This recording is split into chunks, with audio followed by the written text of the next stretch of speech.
What's going on, guys? Welcome to another episode of the Against All Odds podcast. I'm here with Ryan Williams. Ryan, welcome.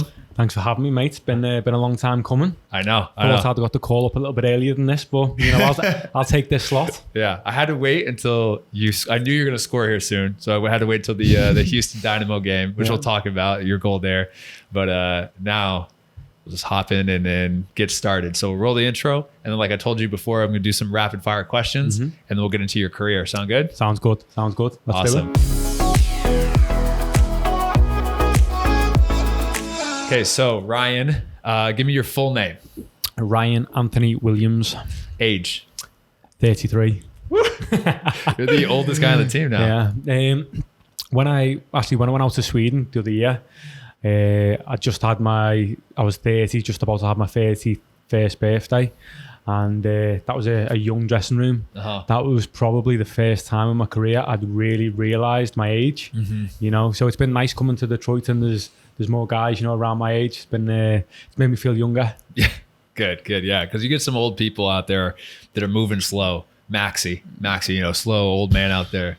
Not like you, Shell, getting them top speeds every day. I know. I just got to catch Reese. And then I'm good. Let's do most controversial football opinion. Most controversial football opinion? Yeah. Do you have any? Do I have any? I've probably got a few, to be honest, mate. You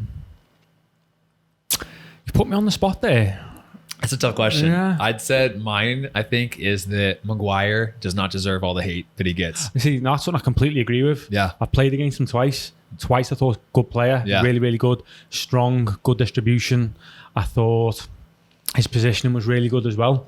Listen, he's not the quickest player in the world, but he's a man mountain. He's probably not going to be. Them lads that are massive and can move, they're unicorns. They're your Van Dijks. You know what I mean? But for what he is, he's a quality player. No, he uses his body so well. Like, even if you're fast, like, he'll use his body or foul you or something so you don't get by him. Like, I think he obviously does some questionable stuff with the ball at times, but like, I think he does more good than harm. I think though, you also have to look at the system he's been playing in. Does it work for his attributes? There's probably 5% of players in world football that can play in any team and in any system. Most of us have got a certain set of attributes that work well for certain systems of play. I look at Maguire, I honestly think, had he have gone to Manchester City, we'd be talking about him in a different light. Yeah. He's also gone into an environment at Manchester United where it's probably fair to say it's been dysfunctional the last few years. You've seen top players, Di Maria, Memphis Depay, Alexis Sanchez, they've all gone there, stellar careers, stellar players, and they've not performed. Yeah. So there has to be a common denominator there, and that's the club. So for Maguire to go in there, coming from Sheffield United, coming from Hull, coming from Leicester, to step up to Manchester United, take over the responsibility of the armband and give us all every week, I think he deserves a lot of credit myself. Yeah, there you go. Yeah, agreed.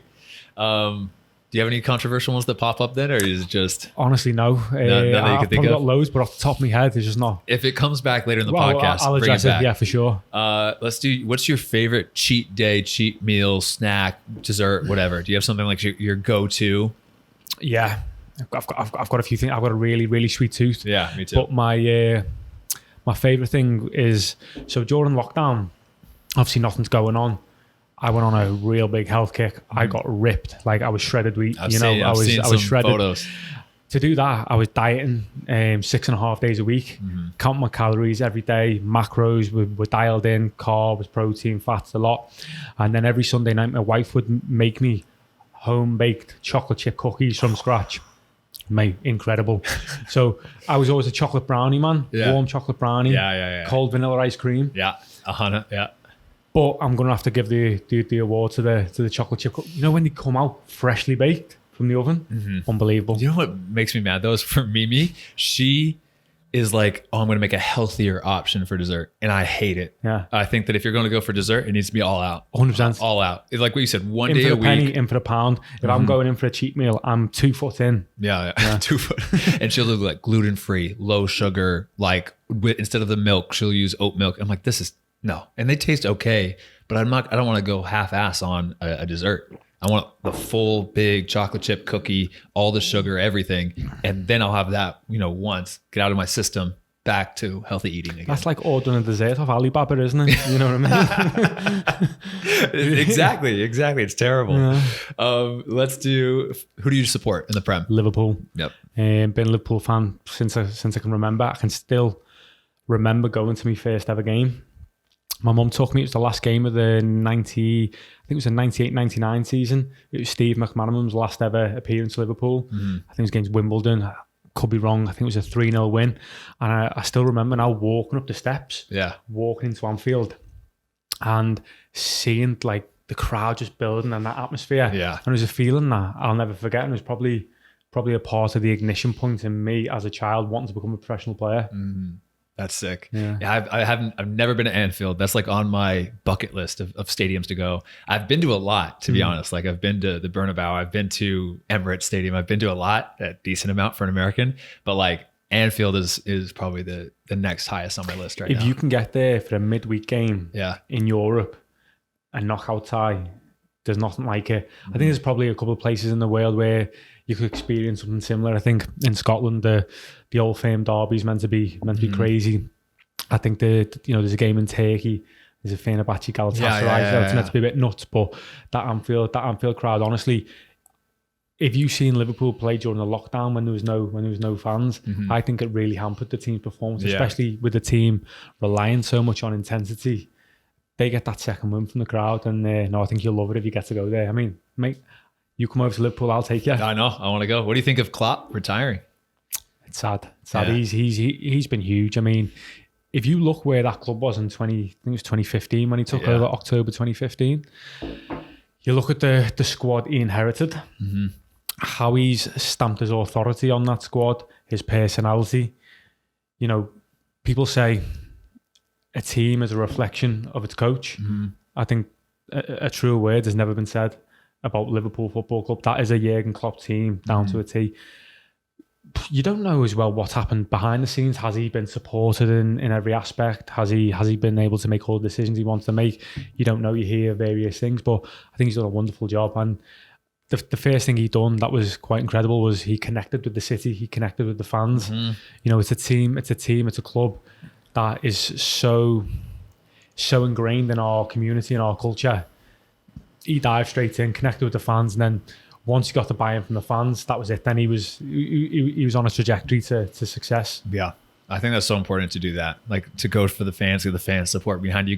I had the owner of the Charleston Battery who I loved, really, really good guy. But he had this quote. He's like, get as many people as you possibly can on your side, like backing you in anything, in business, in life, in football. And I was like, that makes a lot of sense. You know what's interesting? I think if you try and be a good person, try and do things the right way, people will naturally gravitate towards you. People will naturally support you.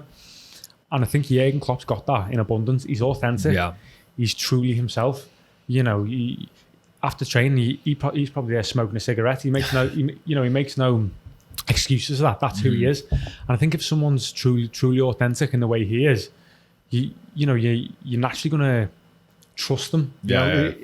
As a player, if he comes up to you and says, listen, Shell, you're not in the team this week, but I love you. I think you're a great player. You're a big part of my plans. You're going to believe him because he is who he is. And I don't know. It's just something about him. Yeah. And I've never really heard a Liverpool player speak a bad word about him. Which is crazy. Yeah. Because you hear everyone's got a bad word to say about someone, you know. Yeah, that's crazy. That's awesome. Yeah. Awesome. Last question, we'll hop in. And I already know the answer because I've roomed with you on all the away trips, so we've talked a lot. But what has been your best vacation? Surprisingly, and you know this, it was Dubai. Yeah. Now, I never wanted to go to Dubai. Never interested me. And then all my friends were saying, "Oh, you need to go." One thing led to another. I had to go, and I'm there for a week. I was like, "Wow, this place is insane." You feel so safe. It's so clean. And there's so much to do. I remember being there. I went to a bar, got speaking to a couple of lads. Next thing that night, I'm involved in a five-a-side league. In Dubai playing football. And I was like, how have you organised this? And like, mate, it's on an app. Like everything's advanced. You just get 5 lads together, pick the app, pick your time slot, click it. You've got a game that night. That's awesome. And it's funny, the week after I left, some of the guys who had met just randomly over there, because I went on my own. Mm-hmm. They text me, "Oh yeah, we're playing five-a-side tonight. Guess who was playing?" I was like, "Who?" He's like, "Oh, do you remember Avram Grant, the old Chelsea manager?" It's like the old guy. He's like, "Yeah." He said, "Mate, he was playing in the five-a-side league in Dubai." That's sick. You know, so it's a cool place and good energy. Yeah. Really good energy. Was it like extremely hot? Like what time of the year did you go? So I went around I think it was a February or the March time. Okay. So it wasn't too hot, but the people who were met there, who were living there, the lads, they were saying to me that come July, you're not leaving the apartment. You just need the aircon on full blast all day. But for what it's worth, it's an incredible place. You've got a little bit of everything. So me and my wife, we ended up going down to a beach.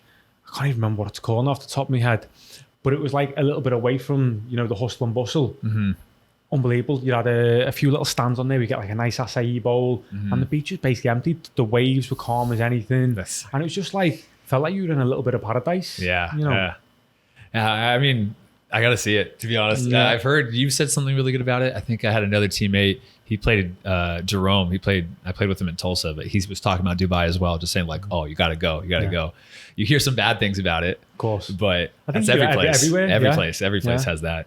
Awesome. Okay, well then let's hop into your story now. And we're warning you if you're listening. You probably see how long this podcast is just by checking it out. But you've played what, pro 15 years now? Yeah. So I went directly full time at 16 when I left school. So you've been a pro longer than you've not been a pro. So yes, having said that though, there's probably like any player at our level, there's bumps in the road. Yeah. So there's a few years I didn't play pro, and then I've gone back into playing pro. Okay. Which is quite probably unusual. You typically think a normal trajectory of a player is once to go pro, that's it. Mm-hmm. But it's not always the way for many different reasons. Yeah. So let's start it from the beginning. You were born in Liverpool. Birkenhead, which is just over the water on the Rhyl. Yeah. Birkenhead. What's your family situation? Brothers, sisters, mom, dad? Only child. It was me, my mum, my dad. From a young age, I had a bit of a obsessive personality. Once I got into something, I was obsessed with it. Yeah. So it started off with I think it was diggers. I loved diggers as a kid. Like excavators, like the machines? I was obsessed with them. Okay. Then it moved into Kung Fu and Bruce Lee. I thought, this was before MMA and all that. Yeah. I was obsessed with like doing karate kicks. And then I got to 7 years old. It was a school holidays, and my mum took me to there was a thing called the Ian St. John soccer camp. Uh-huh. Now, Ian St. John was a legendary Liverpool player, Scottish guy from the 70s, and he started camps in Liverpool. So I turned up, and it was full of kids from the whole of Liverpool. Mm-hmm. And I was thinking to myself, what's going on here? Like, I wasn't that fussed about football. Mm-hmm. It was a 5-day thing. By the second day, I was like, this is it. This is what I want to do. I'm loving this. Mm-hmm. And I think probably in a young kid's mind, I probably associated like the kids who were good at football, they were the cool, popular kids. Uh-huh. Every kid wants to be popular. Yeah. So somewhere in my mind, I was like, I need to get good at football, to make friends. And come the end of the week, they done a competition. And basically, these 300 kids would gather. One kid from each class, each group, would do keep-ups. Mm-hmm. The player who could do the most keep-ups would win a free ball. And I still remember the ball. It was a Fila ball. Fila. Do you remember the brand? Yeah, I remember Fila. And obviously I was useless. Absolutely, couldn't trap a bag of wind. And, trap a bag of wind. I had an English coach that always say, Matt, you couldn't trap a goddamn sandbag in the desert. But anyway, so I'm doing this, and I'm like, as soon as I got in the car on that Friday, I said to mum, as my mum picked me up, said, listen, mum, I'm going to learn how to do keep-ups. Mm-hmm. Oh, and by the way, I'm going to be a professional footballer. And by the way. And she was like, yeah, good one. And with that obsessive personality I had, my mum got me a football. Every day after school, I started doing keep-ups. Mm-hmm. And I used to have this thing where I'll get obsessed about being able to count. I remember getting from 12 keep-ups to 16 keep-ups. Yeah. By the time the next year come, I think I could do, I think it was 313 I could do. And I was like 8 years old. Yeah, that's good. But because I'd just been outside in the street playing football, just booting the ball against the wall. We had a dog. Whenever my mum would take the dog for a walk, I was dribbling the ball. I got known in the area as a kid who always has a football with him. I got technically really, really good at that point. I think I was a lot technically better as a kid than what I am now, to be honest. I went back the next year at Ian St. John soccer camp, won the keep-up competition, got my free ball. Wow. Delighted. And then from there, I started obviously improving in my local team, because the year before, in my first game for my junior team, I scored a goal. I was delighted. Didn't realise I dribbled through my own defence and scored an own goal. You know what I mean? Like, I had no concept of what was going on. Yeah. But the year after, I was like, because I got like, I used to do all these skills like step overs, Maradona turns. Suddenly I'm like weaving in and out of all these kids. Next thing I was training with like Everton, Liverpool, Tranmere, Man City. I think Wrexham wanted to look me at one point. And so I was basically playing football every night of the week. And it was a great time. But I kept getting the same feedback. We love him. Technically really good, too small. And when you're 8-9 years old and you want to be a footballer, and you're sort of taught that the route to be a footballer is to get into an academy, and then you're getting rejected for something that's out of your control, it's difficult to comprehend. You know, I remember going to Tranmere from the age of 8 to the age of 9. I was there for a year, and they'd bring trialists in for 6 weeks with the main group, and then they'd release the guys. They'd always keep me, but they'd never play me in the games. They'd keep me, release another cohort, bring another cohort in. Everyone was getting chances in the games except me. I was like, what's going on here? So come the next year, I was, at this point, I'm training with like Liverpool, Everton. I was like, something's got to give. And my parents like, you're doing far too much here. Yeah. So I was like, I'll stop going to Tranmere. So stop going. I was like, I've been there for a year. They're not giving me an opportunity, so I'll just stick with the other ones. Everton, I was with a satellite academy, which is not the main academy, but it's one local to your area. Same thing. They kept bringing loads of kids, releasing them, just keeping me. And they'd have a new block of kids every 6 weeks, except me. I was there for the whole year. Now, because my mum was working, somebody else's mum used to have to take me. But then one week, I think my mum came or something, and they asked like a question like, what's the situation with Ryan? Like, why'd you keep him for a year? And you're like, listen, we think he's technically brilliant, but he's tiny compared to the rest of his age group.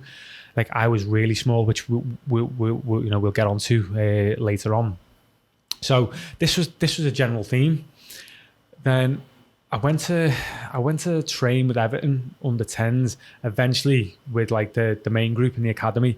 I was only there, I think I played in the game, and didn't get signed.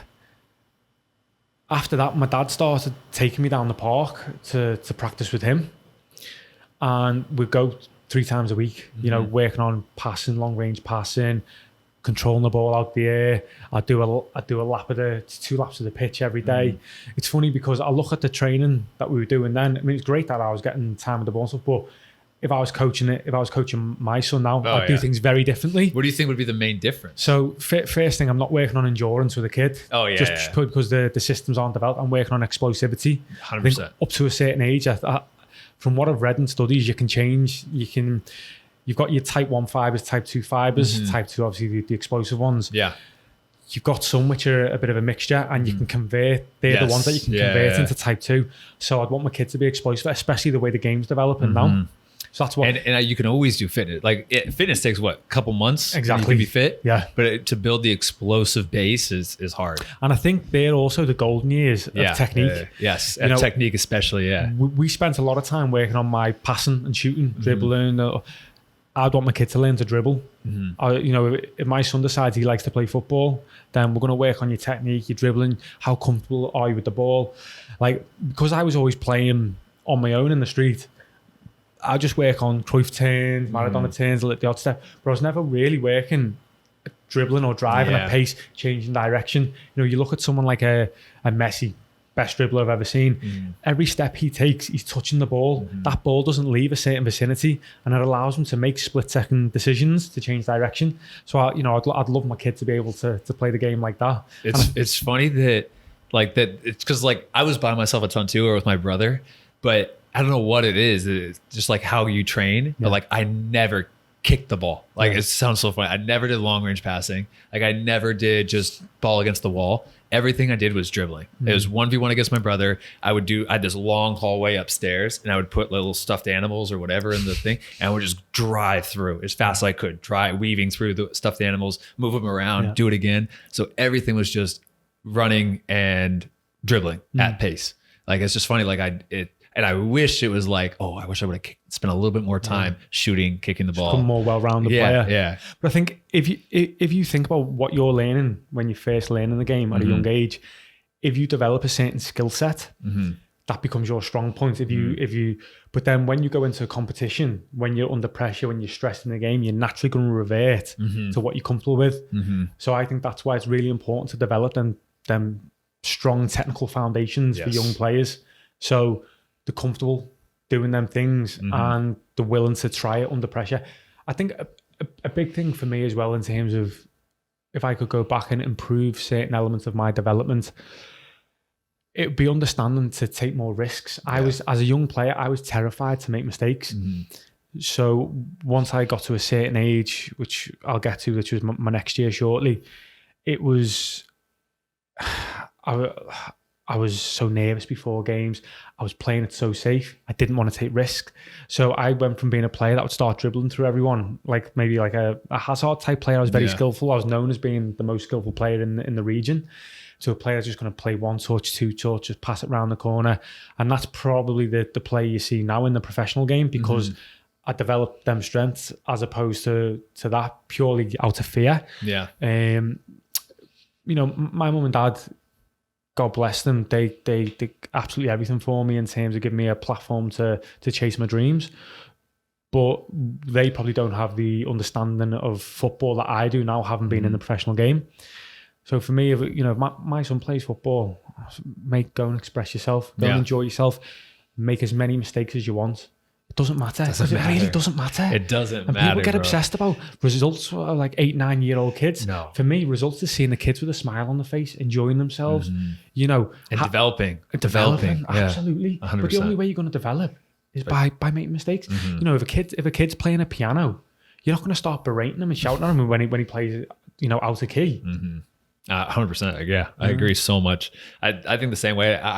I don't know what I was. I must have been so just naive and dumb and blissful as a kid, because I was never worried about making mistakes up until I had like 1 year, for whatever reason, I jumped up to like the A team or something, like probably like 14. I was playing with some older kids and I was really nervous then.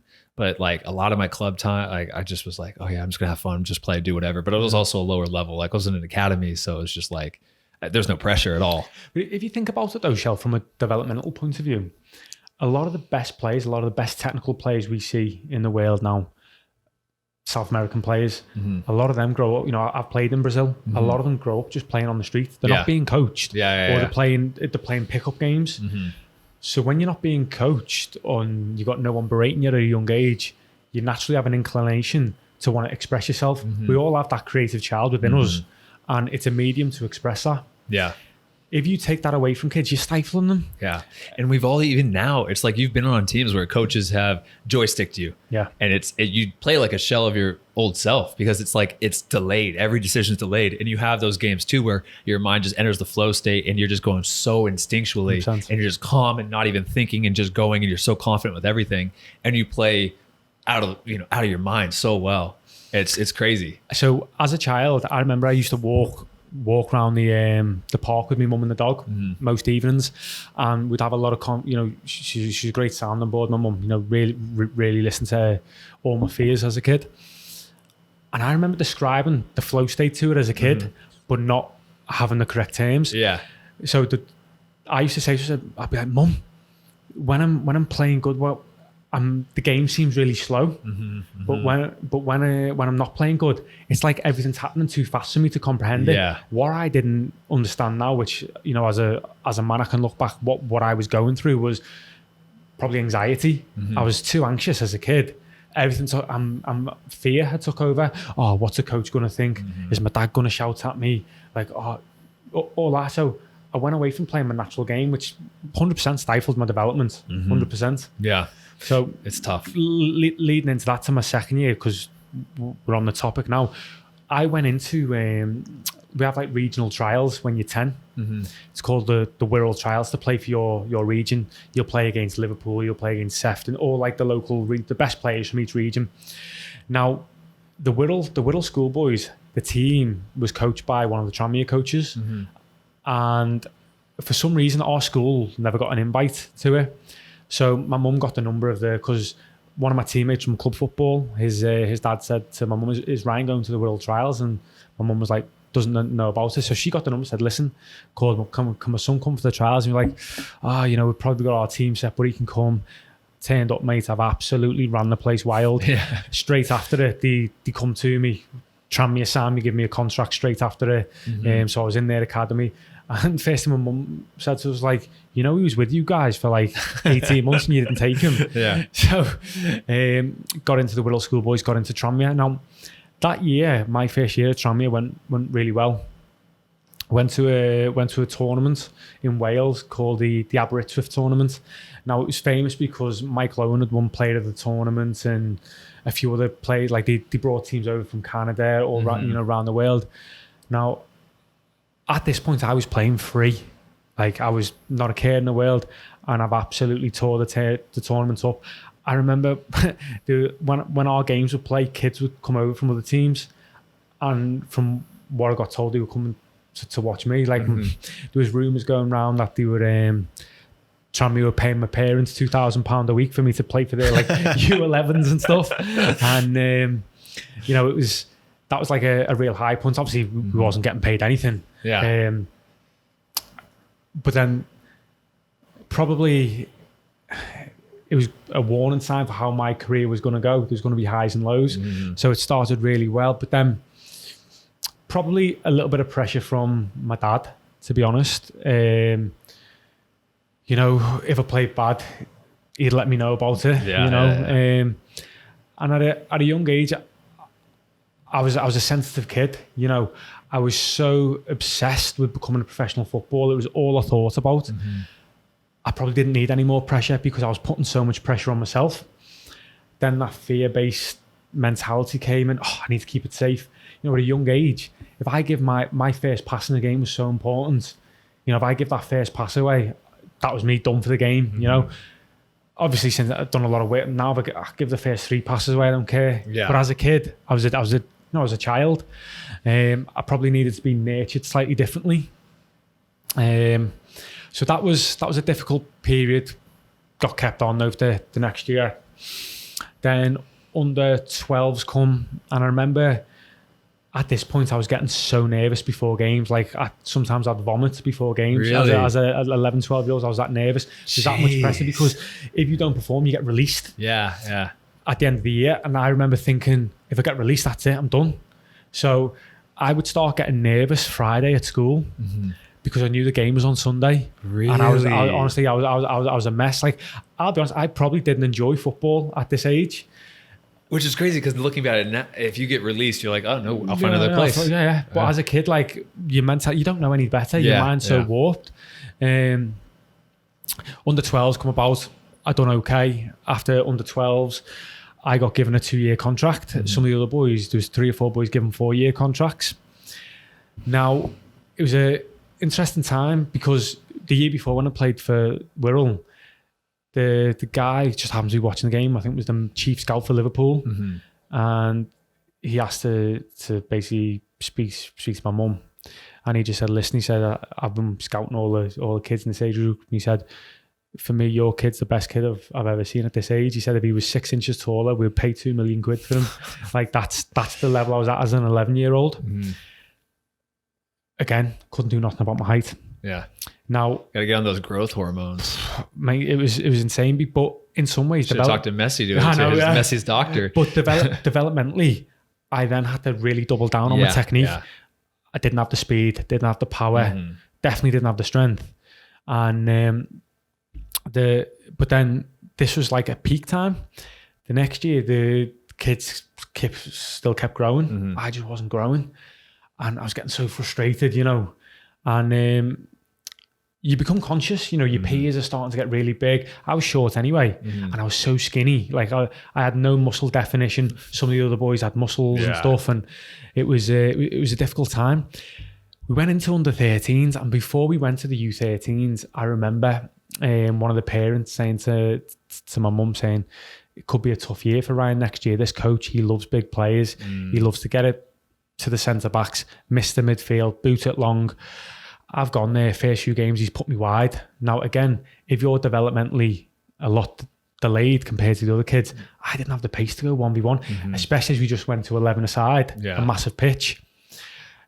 I think a more intuitive coach, if I had a kid like that now, I'd play him in the number 6 role, you know. But again, we're going back to a different time. And it was difficult, you know. I played a few games. Then after that, this was probably the hardest period in my career. You know, we would train Thursday, we'd train Friday, and I'd be training good. Like, I'd be dribbling around all the players. Sometimes this coach would be screaming at me, Ryan, pass the ball. And come a Friday, you pull the group together, right guys, everybody, we're meeting at 9 o'clock Sunday morning, we're playing Stockport County, don't be late, everyone's involved, except Ryan, you're not involved. That was the one every week it would be the same, Ryan, you're not involved. I'd be like, what's going on here? Like, there'd be some sessions where I'd be on fire as well, and I'd be thinking, I've smashed it here, like, he's got to give me a chance. Didn't give me a chance. There's one session where it was like a 1v1 session where we were all in a big square, and you had a marker behind you, you had to dribble, you had to chase and basically take the ball off you. Everyone's finished, I'm still dribbling with the ball, my guy can't get the ball off me, I'm twisting, I'm turning. This coach started screaming at the other kid, because in a way I was showing him up a little bit. At this point, this kid just absolutely booted me. Like, and I don't blame the kid. He was a kid as well, and he just had the coach screaming at him. I remember one of the parents went up to my mum and said, "Listen, the way this coach is treating your son's just not right." He said, "If your kid was of another colour, you'd probably say he was racist." That was how demeaning he was to me. But I was just getting on with it. Eventually, they turned around and said, the head of the academy come up to my parents, had a meeting with us, and said, "Listen," he said, "you know, Ryan's not playing here. He can go and play local football, amateur football on a Sunday to get games." So my mum was like, "So you're releasing him?" And he was like, no, we're not releasing him. He'll still come and train with us, but he's not going to play, and we're keeping his contract." Mum was like, "Why?" He said, "Because if he grows, we know everyone in the country is going to want to sign him." So it was like, well, you're not helping my development, but you're also holding me back. So this was a crazy period, because I then had to go and find a junior team, and I spoke to my friend at school, said to him, you know, "Can I come play for the junior team?" He said, "Yeah, sure." Went and played for his junior team. I remember the first session I turned up, I remember some of the boys on the team, they thought I was his like younger brother of like 2 or 3 years younger. Mate, I don't know if you can flash a picture up on the podcast. I'll send you a picture of what I looked like when I was 14. I looked like an 8-year-old. It was insane. Come the next year, Tranmere, we had the same coach. We are now in early 2004. No, October 2004. I think it was the night Rooney made his debut for United. Scored against Fenerbahce, still remember. They called me into his office and he said, "Listen, we're gonna release Ryan. Technically the best player we've got in the whole youth system. He's never going to be big enough or strong enough to play professional football." Funny thing is, my dad was a strong fella. My dad used to box. I was bawling my eyes out. I was like, "Mum, Dad, there's nothing I can do. They're saying I'm technically the best player, but what do I do about being tiny?" We were at a point now where a lot of these boys had hit puberty. They were getting even bigger, even stronger. I was still a few years away from that. I was nowhere near it, you know. So that was a real difficult period. But I remember my dad sitting me down and said, "Listen, son," he said, "you're going to be a strong boy." He said, "If you're anything like me, once your genetics kick in, you're going to have it." He said, "I was the exact same." So I'm thinking, right, well, I'm going to stick to it. I remember my mum saying to me, looking back from my mum's perspective, now I'm a parent, it must have been so difficult for them to see their kid go through this. And we've spoke about it since, and she was saying, like, I just wanted to drag you out of there every week. But she said, I'd have been doing you more harm than good. Because as the life, life isn't all sunshine and rainbows. You know this yourself. There's so many ups and downs if you want to be a professional player, especially at our level. So in some ways, it was a good grounding for me. From there, so my mum, she said to me, like, do you want to quit? Yeah. And for me, I was like, I can't give up on my dreams. Like, it'd be way harder for me to quit than it would to be try one more time. I'd always think, like, because I was similar, I was small, and like I had a high school coach say, yeah, you're good enough to be out there. Technically, you're great, but you're just going to get killed. Yeah. Like, if I put you on the field, I can't play you. And it's just like the same thing. You're like, I can't control this. Like, I'm eating all I can. I can't get any bigger or stronger. And my parents or my mom would be like, if if it's too much or whatever, if you're too frustrated, you can quit.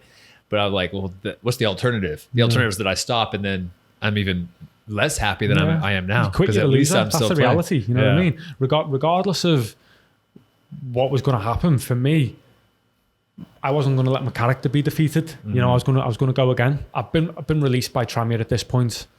13, I set myself a program. Started lifting weights 3 times a week. Didn't know anything about weightlifting. I just knew my dad had some dumbbells in the room. I had a routine. I'd do 3 sets of 10 flies, 3 sets of 10 shoulder press, 3 sets of 10 them ones, and then the next week I did 4 sets, 5 sets, worked myself up to 9 sets over 9 weeks. This is like all shoulders. All shoulders. I had no concept of anything else. Yeah. Well, it was better than all I did was push-ups and biceps. Push-ups and biceps. That was it. Well, that was my Monday, Wednesday, Friday anyway. Okay. And then from there, I then went back down to 3 sets, but up the weights. I had no idea. I was basically doing progressive overload. Yeah, that's great. But it was working. Tuesday, I then started doing athletics to get faster. Basically sprint coaching. Sorry, that was on a Monday as well. So I'd do Monday with that. Training was Tuesday, Thursday. With football, I was on it then every night. Got invited. A little bit of luck. I think everyone needs a little bit of luck at times. Yeah. Got invited to Chester City. Their head coach of their U14s had refereed my game in a cup final the year before when I'd been playing for an amateur team. Got a phone call, said, do you want to come in? Went in, trained. Immediately felt appreciated. Yes. Gone there, he loved me. And then got signed quite quickly. A few weeks later, we're playing against Tranmere. I am psyched for this game. They had some of the biggest guys you've ever seen. Amazingly, we beat them 2-1. That was just pure satisfaction for me. That was, something I still remember now. It was a kid's game. Probably no one remembers it. It meant nothing to no one, but it meant something to me. Done well, U14s. U15 starts, and kids are getting big now. Big, got all hairy legs. Some of them are starting to get beards. I'm still little. I'm still this little pre. What, are you looking 9 years old now, you think? 10, maybe 10. Maybe I'm looking 10. Okay. Yeah. And no hair to the armpits. Nothing. Yeah. Nothing. And I'm super conscious at this point. I'm like a little... I'm the same way though. You're what, 14 at this 14, point? Little boy. I think I got my first hair in my armpits in my sophomore year of high school, so 15. Yeah. I was super... And my dad was even later. Because my dad's like, yeah, you're screwed. Because my dad's 6'1". Yeah. He's a big guy. My brother's 6'4". But my dad didn't really go and get his growth spurt. He graduated high school. So he was 18, graduated at, he said 5'6", 130 pounds. Yeah. And just like skinny, like no. And then in college, he went from 5'6" to 6'1". No way. Yeah. So he was, and I was like, please don't let that be me. Luckily, I was 2 years earlier. I got that my junior year of high school. I got that growth spurt. But when it comes to elite development of kids, don't you think this is something that needs to be taken into consideration? I know Southampton done a thing a few years ago called bio-banding, where they were placing kids once a month to play in teams based on their level of development in terms of what their biological age is. Yeah, because 100%. Because I think it harms both kids. If you're the kid who's developed so early and you're so big and strong and you're going against us, you don't have to rely on any technical skills. Yeah. You don't have to learn the game. You just bully us, push us, run by us. Yeah. And so that hinders and hurts you. Absolutely. And it hinders and hurts us because no matter what we do, no matter how good our step over is or what we do, you just get pushed off. Yeah. And so it's like you're hurting both sets of people. Well, take Tranmere.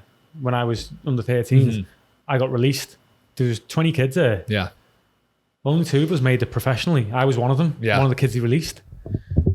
Just because I was, but then it makes you think, where could my development gone had I been nurtured a lot better? I think the clubs are a lot better now. Yeah, I think now it's better. Now it's like a business. I watched when I was in Germany. I watched Bayern Munich, their U15s play, because the guy who's over there was also working with a kid on that team, and they had like all these athletic guys, so U15, same age, but the best player was the number 6, right? Where you said put this guy, so technical, and he ran everything. He had the captain's armband. He was shouting, doing everything, controlling everything. Tiny little kid, and there's a couple plays he got bullied hard, but like he was so skilled and good with his movements and checking his shoulder that he is like nurtured in that area. Just keep on trying, and he killed it. I wonder where that kid is now. Yeah, it'd be interesting to see. That was almost 10 years ago. The thing is, if you're running an academy for a professional football club, your job's not to win every game. It doesn't matter. Your job's to provide the best quality for the first team. It should be your job. Performance reviews should be how many kids end up at higher clubs, better clubs, signing pro deals. Absolutely. That's what you should be judged off of. Not your wins, losses. No. Let's fast forward 5-10 years and see where everybody is at now. Especially now as the game's progressing. If you look in England, the financial fair play rules. Yeah. If you bring a kid through your academy, and let's take Chelsea for example. Let's say they go and sell Conor Gallagher for 50 million. Now on their financial fair play statement, that's a profit of 50 million because they've not had to pay a fee for him. Yeah. So from a business standpoint, it's massive. Can you develop players for your team? But so that was interesting for me. But I think times have changed. Now that kid at Bayern Munich I think probably a better example, Jesse Lingard at Manchester United, they made him play down a year so he could physically cope. A lot of teams would have just got rid of him. Yeah. So it's that understanding. And I think that, that's been an area that's really developed in the game. Yeah, it has. And even especially in America too, because like when I was growing up, it was just kick the ball down, fastest kid running behind, like that was it. And now it's so much on your technical skills, like almost to the point where it's like we're so much about the technical side of the game that like tactically I feel like we're a little behind. Like especially, I don't know why, but that's just why I've heard and seen and everything. It's just so much one-on-one training, so much with the ball. But still, that's way better than it's been. Yeah, definitely. I think you look at the players that the US is producing now as well. Your Gio Reyners, your Pulisic's, the technical players, the good players. Technically comparable with the guys in Europe, the guys in South America, not a problem. Really, really good. And I think that's a testament to probably the mentality shift that's coming in the US. I still think there's ways to go, if I'm being honest. Yeah. But it's definitely moved the needle in the right direction. Yes, I think 2026 World Cup, I think we'll probably win that one and then show the world, we're here. That's it. There we go. Yeah. Do you think England's winning the Euros? Got a chance. Yeah. Got a chance. I think in knockout football, anything can happen. Yeah. It's a game of key moments, but they definitely have the squad. I think if you've got a squad where you don't have to take players like Sancho, who's just played in a European Cup final, that shows the depth of talent that's on the roster. Do you think Sancho should have made it? I like him. Yeah. I do like him. Where does he fit in? I don't know, but I would have tried to find a place for him. Yeah. I think it's hard though, because then who are you taking out? Like you look at that lineup and you look at the roster and you're like, it's like we were doing in the team room where we're trying to make our starting 11 for England and somebody was like, oh shit, this is harder than I thought. Like I'm a Liverpool fan, so I see him most weeks. I think Trent Alexander-Arnold's an outstanding football player, but he doesn't seem to get the recognition he deserves for the England national team. I'd have to find a system to fit both him and Kyle Walker in the team because they're both top players. I look at Trent and I think this is a guy, in some ways, he's reinvented the right back position. 100%, yeah. He plays key pass. He plays he's playing passes like a midfielder. He's a creative outlet. He has to be in the team for me. Again, probably a bit of a Liverpool bias here. Don't know if he should have made the full squad this early, I don't know. But watching him over the last year, I think Harvey Elliott has had some amazing development. I think he's going to have a breakout year next year for Liverpool. I think he's got some qualities now. I hope people who are watching the podcast don't take this the wrong way, but he's got certain parts of his game that remind me of like an Iniesta of a David Silva. He's really, really good. That's the title of the podcast right there. Harvey Elliott is the next Iniesta. Mate, he's good and he's affecting games. But Then you go through the rest of the England team. Foden, exceptional talent, unbelievable. Bellingham, superstar. I mean, Palmer's had an unbelievable year. That's what I'm saying. That Kobe Maino. Yeah. Unbelievable. The talent coming through now, it's frightening. I know. It's crazy. It's just, can they put it all together? No. Yeah, that's insane. So now 15 now. 15 now. You so I'm grown it all? So not yet. What happened is the U15s, first 6 months, been okay. Yeah. Come the January, I've gone to boot the ball and I've kicked it away and someone's come through the studs late, cracked the bone in my foot. I had to get it. I've tried to play the next game, getting like this electric shock in my foot. I said, listen, I need to go to the hospital here. My mum was like, it's all in your head. You need to keep going. I'm like, listen, something's going on here. Yeah. Took me to the hospital, fractured foot, need to be in a boot for 6 weeks. Right, okay. I don't know. It was the fact that I've gone from doing so much activity to not being able to do much for 6 weeks. These next 6 weeks to 3 months were insane. My body's just like puberty's kicked in. Puberty's. Mate, I put 30 pounds on, right? Suddenly a few hairs have started coming under my arms. I'm like, oof, we've got lift off here, guys. Next thing, I've come back from my broken foot. I've gone from 5'2" to 5'6". I'm a little bit uncoordinated. Yeah. But when I've come back, I've noticed I've got like a booty, and these big thighs. Yeah. I was like, ooh, we're ready for action here. Let's go. Come back for the school final. And for the school, I used to play as like a striker. Suddenly I'm bouncing kids who were like my age. I wasn't the tallest, but like I think because I've still been doing the weights in that 3 month period when I was on the boot, I'm 30 pounds heavy. I was like, this is amazing. I'm like, is this what the other kids have had for like the last 6-7 years? It's like, this is easy now. Oh, this is a breeze. I know. But then at the end of the season, I just turned 15. The Chester said, we're going to play a game against the youth team, against the U18s. Now, I'd physically always struggled against kids my own age. Now I'm going against kids who are like 2-3 years older. I was like, this is going to be tough. I had probably one of the best games of my life, even to this day. Scored 2 goals straight after they come to me and gave me like a contract for the next 3 years. Literally straight after the game. At Chester City? Yeah. But then I was still going through that growth period then. Things were getting awkward in like my last year. Yeah. It got to the point where they nearly took that contract back off me because I was playing bad.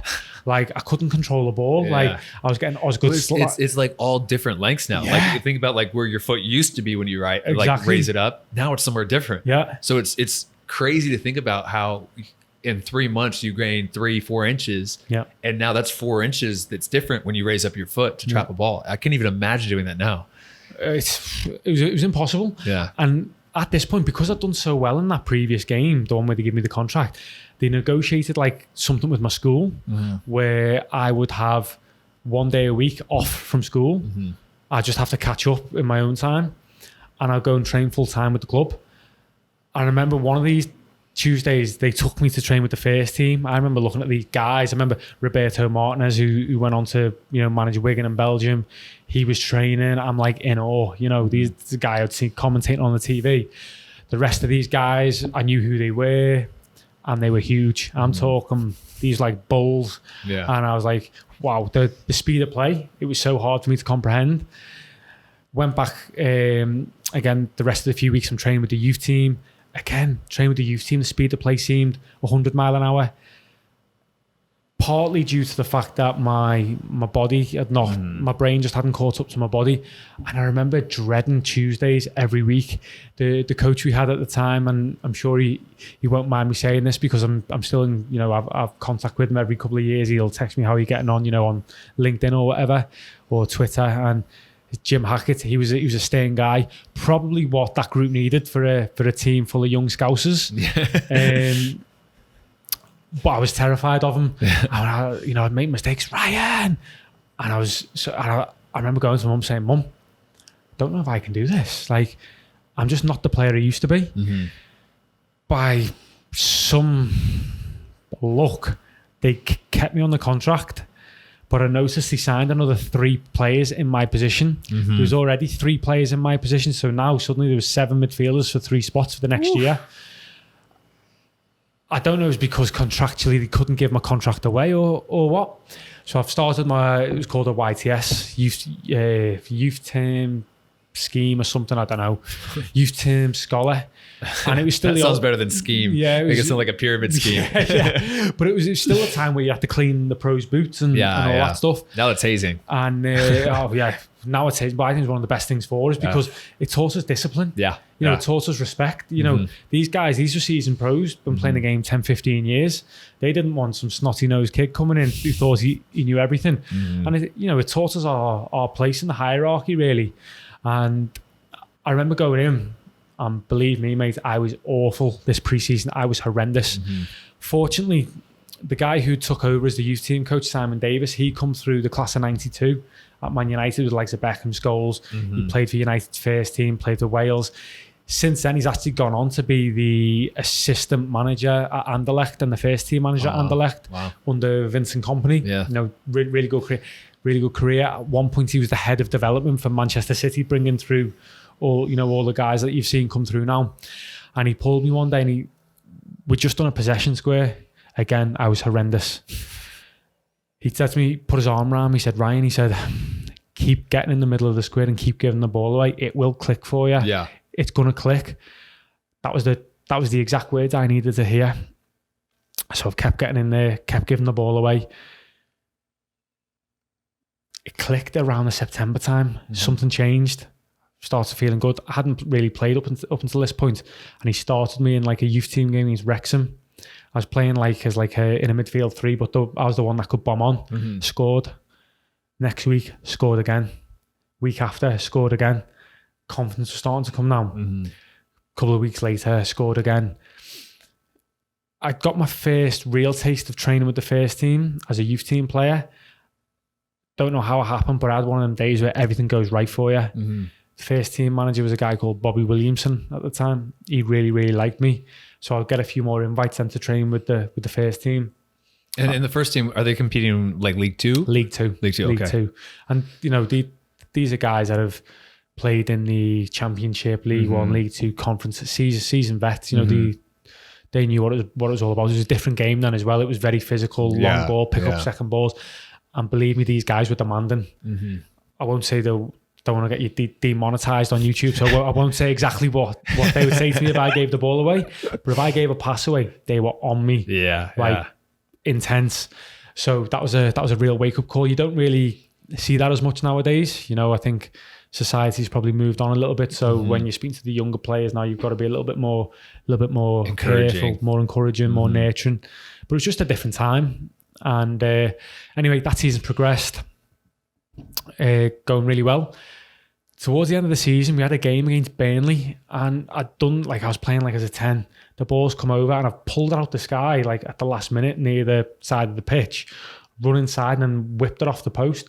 But as I've dragged it out the sky, it was like a touch like Berbatov. I don't even know how I've done it. I couldn't do it now. But as I've done it, the defenders carried on running off the pitch because he thought there's no way this guy's bringing this down. After that game, I remember Simon Davis pulled me again because we were watching the first team. Their game was after ours. And he tapped me on the shoulder. He goes, "Do you think you could play in this game now?" I said, "Yeah." He said, "So do I." He had a lot of confidence in me. So I'd made big steps that first year. End of the season, the managers got the chop. Size ended up getting the job. I'm still the youth team. Something happens. I think the club had an embargo, so 2 of the players, they were trying to register. They couldn't play. There was a couple of injuries. Next thing, got a phone call. Si wants to speak to you. So gone to speak to Si. Said, "Listen, you're going to be on the bench tomorrow against Grimsby away." I'm buzzing. First time in League Two. Yeah. I think it was 2008. I'm 17. I'm like, yeah, this is it. Yeah. This is it. We end up winning 3-0. A lad there, Kevin Ellison, scored a hat-trick, who I ended up going on to play with at Morecambe later on. But again, you talk about the hazing and stuff. I'm on the bus. I think I've still got scars on my hands now, because back then it was like, if you're the youngest player, you're making the coffees for everybody, players, staff, and there's no question there. Yeah. I'd be trying to sleep. "Ryan, coffee." Right, okay. by the end of it, you get to know everyone's sugars. 2 sugars. He has milk. He doesn't have milk. But, you know, as the bus driver's slamming on the motorway, you've got the coffee in your hand. It's going everywhere. But it was cool in the sense that the guys really appreciated the fact that I didn't question it. I was there. I was doing it. You know, these are seasoned pros that I really respected. Yeah. And to be fair to them, what I gave them in having a great attitude, they gave back to me and looking after me. I remember, you know, I was so nervous getting on the bus the first time. You don't really feel like you belong. I'm a kid, 17-year-old kid. And I remember Ryan Lowe, who's now the Preston manager in the Championship. He was one of the main players. He was a Scouser. Kevin Ellison, one of the main players, Scouser. Big, loud, vocal guys. Well respected by. They were like, Ryan, come and sit with us, lad. You know, got me on the bus with them. How are you? Anything you need, let me know. And do a superb. And how comfortable they made. You know, they probably don't even remember that moment. But to me, I've never forgot that. And that was something that I've always tried to take with me when I see the younger lads coming through now. You know, little things like I was on £45 a week. You know, as a youth team player. I remember we got to the gas station. And I think it was Ryan Lowe. I didn't have a pot to pee in, you know what I mean? Like Ryan Lowe comes up to me, what do you want, son? I'll get it for you. You know, like anything, you know, a little can of Coke, some Haribo, whatever. And he just took it. It was a simple thing. Yeah. Probably £4 or £5, but it meant the world to me. And it's something I've never forgot. That's the best, is when they're really tough on you. Yeah. But then they have your back no matter what. Absolutely. Like that's the best thing. And that, I agree. Now that I'm 30, like we're in our 30s now, we're towards the end, like not the end, but the older people in the locker room, and we don't even have that super young of a team, but even like guys that are younger, I try to do the same thing. Like, absolutely. Tough love, make fun of them, you know, dig into them all. But then at the end of the day, if they need anything, a ride, this, whatever, you're there, you know? Well, even the lads there, dude, you know, you have to clean the boots and stuff. Yeah. But come Christmas, to give you an envelope to say thank you with a bit of money, you know, a bit of money in, that was your Christmas spends. Yeah. It meant the world to you. And, you know, I've always had an obsession with boots since I was a kid. So if one of the lads wanted the boots clean, and believe me, I'd have the toothbrush in there, getting every little bit of mud out of it, you know. It was a good time. But like you said, they really, really had your back. Even though they give you that tough love, they always made sure you were okay. Because the worst is to ignore you. Absolutely. If they ignore you, that'd be way worse. Even if they're not giving you any shit or anything at all, if they just ignore you, that's the worst for sure. Well, even that game when we played Grimsby, I'm on the bench and there's a big crowd, you know, it's a proper hostile League Two crowd. We're away from home, 3-0 up. And I remember even the lads on the bench were like, "Si, get Ryan on. And he, you know, he didn't put me on, like maybe thought it was too soon, whatever, which is absolutely fine. But it just showed that they really had my back. Like, because even at that point, I was still terrified going into training. Didn't want to make a mistake, you know. As that season progressed, I was on the bench 4 or 5 times. Si ended up getting the sack. Mark Wright come in. Now, Mark Wright, he played for Liverpool in the 90s, played for England. You know, he was a famous player.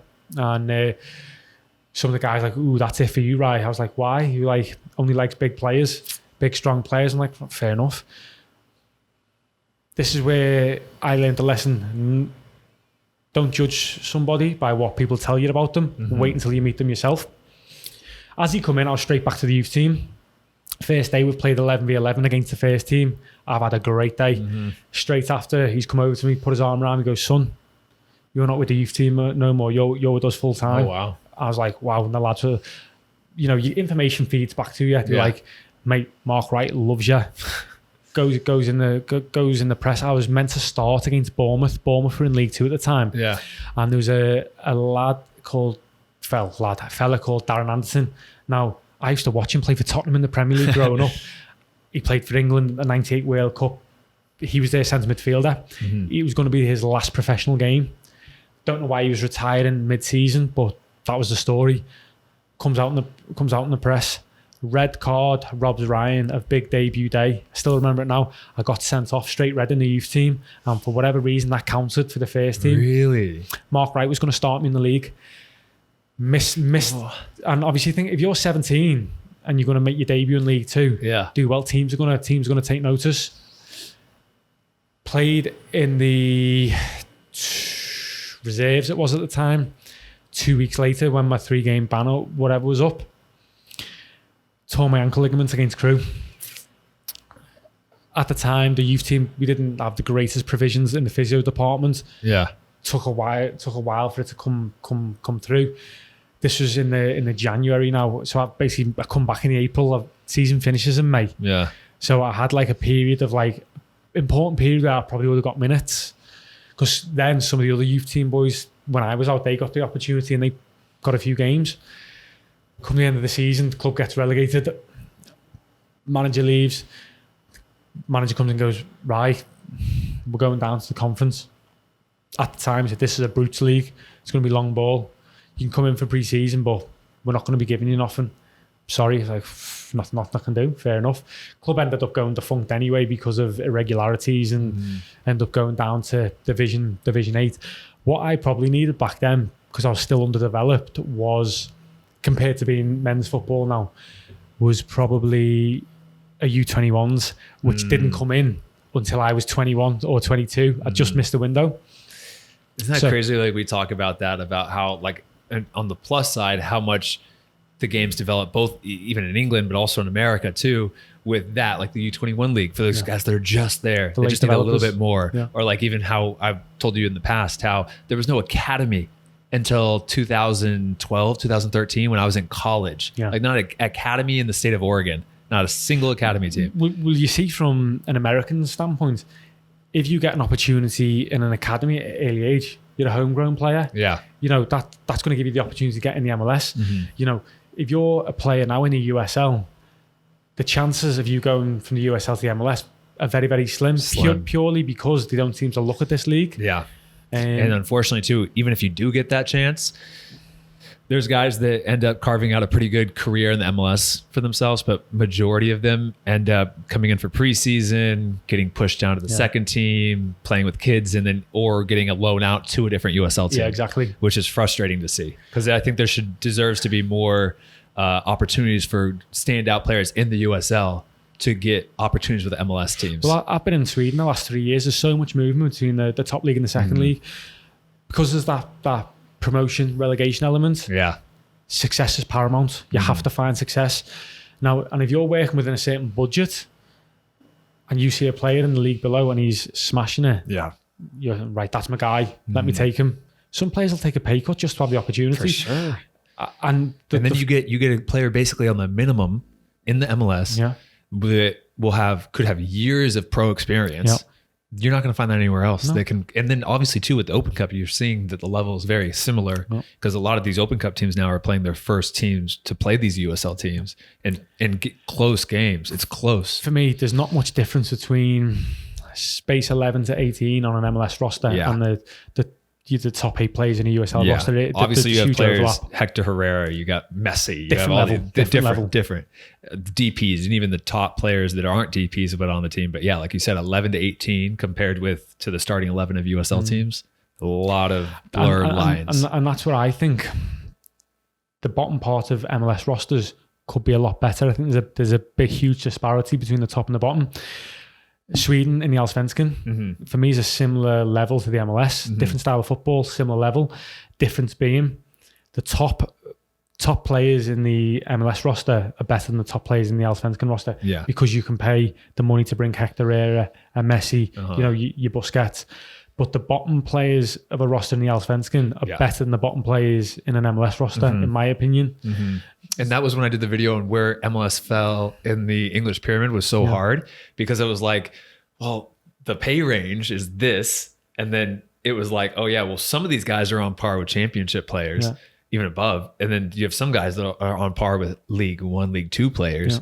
And then it's just like, it's just the market value of the players is also so spread out. It made it so difficult to pinpoint where it was. And that's why the opinions were so varied. And it's funny because you get to the professional level and it details that really separate players. So, and a good example is the FA Cup in England. You can have a Premier League team going to a conference team. And sometimes if it's an off day, they might struggle. What was the team that made it to the semis? What was that team this year? Oh, I don't know.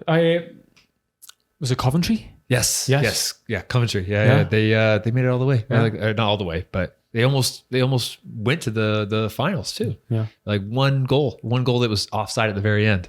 Me and my brother were like watching that together, texting each other. That's what I mean. If you're a professional player, even League Two conference, it's nothing to be sniffed at. You're a very good player. You obviously have certain flaws. That's why you're at that level. But on any given day, if the ball rolls the right way, there's a chance. Of course, 9 times out of 10, it's going to go in the favour of the Premier League elite player because they do have a certain skill set that's higher, maybe the more consistent, whatever. But there's good players everywhere. Yeah. I mean, I'll be able to get onto that now in my next year. Yeah. Because I've gone into non-league football. You're doing the segues for me. I love it. But as I've gone into non-league, I signed for a team called Colwyn Bay. Yeah.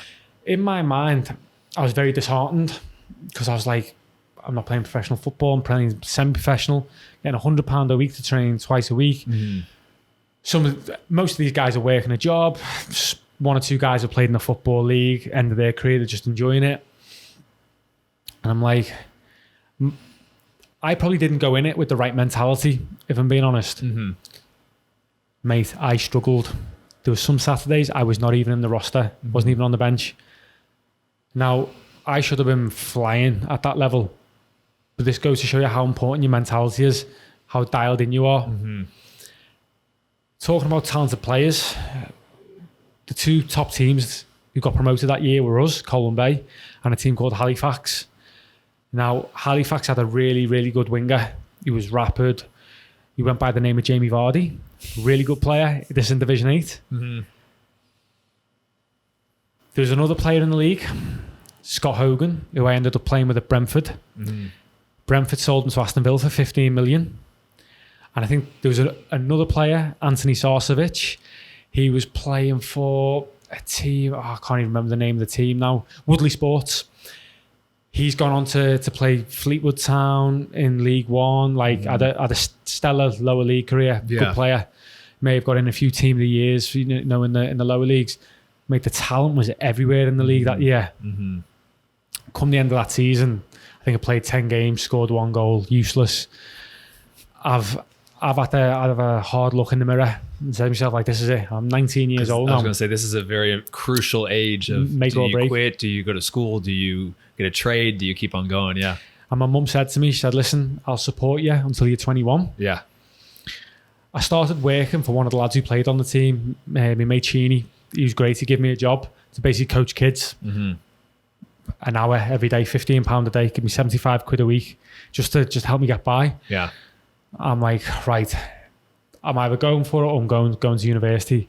I thought, I'm not giving up on my dream. Mate, when I say I went hard in the gym, every day without fail, I was lifting in the gym. I was running. I think I've got pictures. I can send you a picture that you can put on the thing. So I went on holiday with the guys that summer. Mate, I was shredded, like 19, and I was ripped, fit as anything. Pre-season comes around and Stalybridge Celtic are the league above what I've just played there in the sixth tier, Conference North. Going full time, invite me in for pre-season. I think I'm doing great. I'm like, they had a couple of lads who were a year younger than me when I was at Chester, signed to a contract. They got me in to have a trial. Now, bear in mind, when we were at Chester, I was ahead of them. But now suddenly they're signed on, they're part of the team. I'm trying to prove myself. So it was a bit of a weird position for me in the hierarchy there. And that's the crazy thing is the world switches so fast. And like, I tell myself, like, that's why you also have to be kind and good to everybody.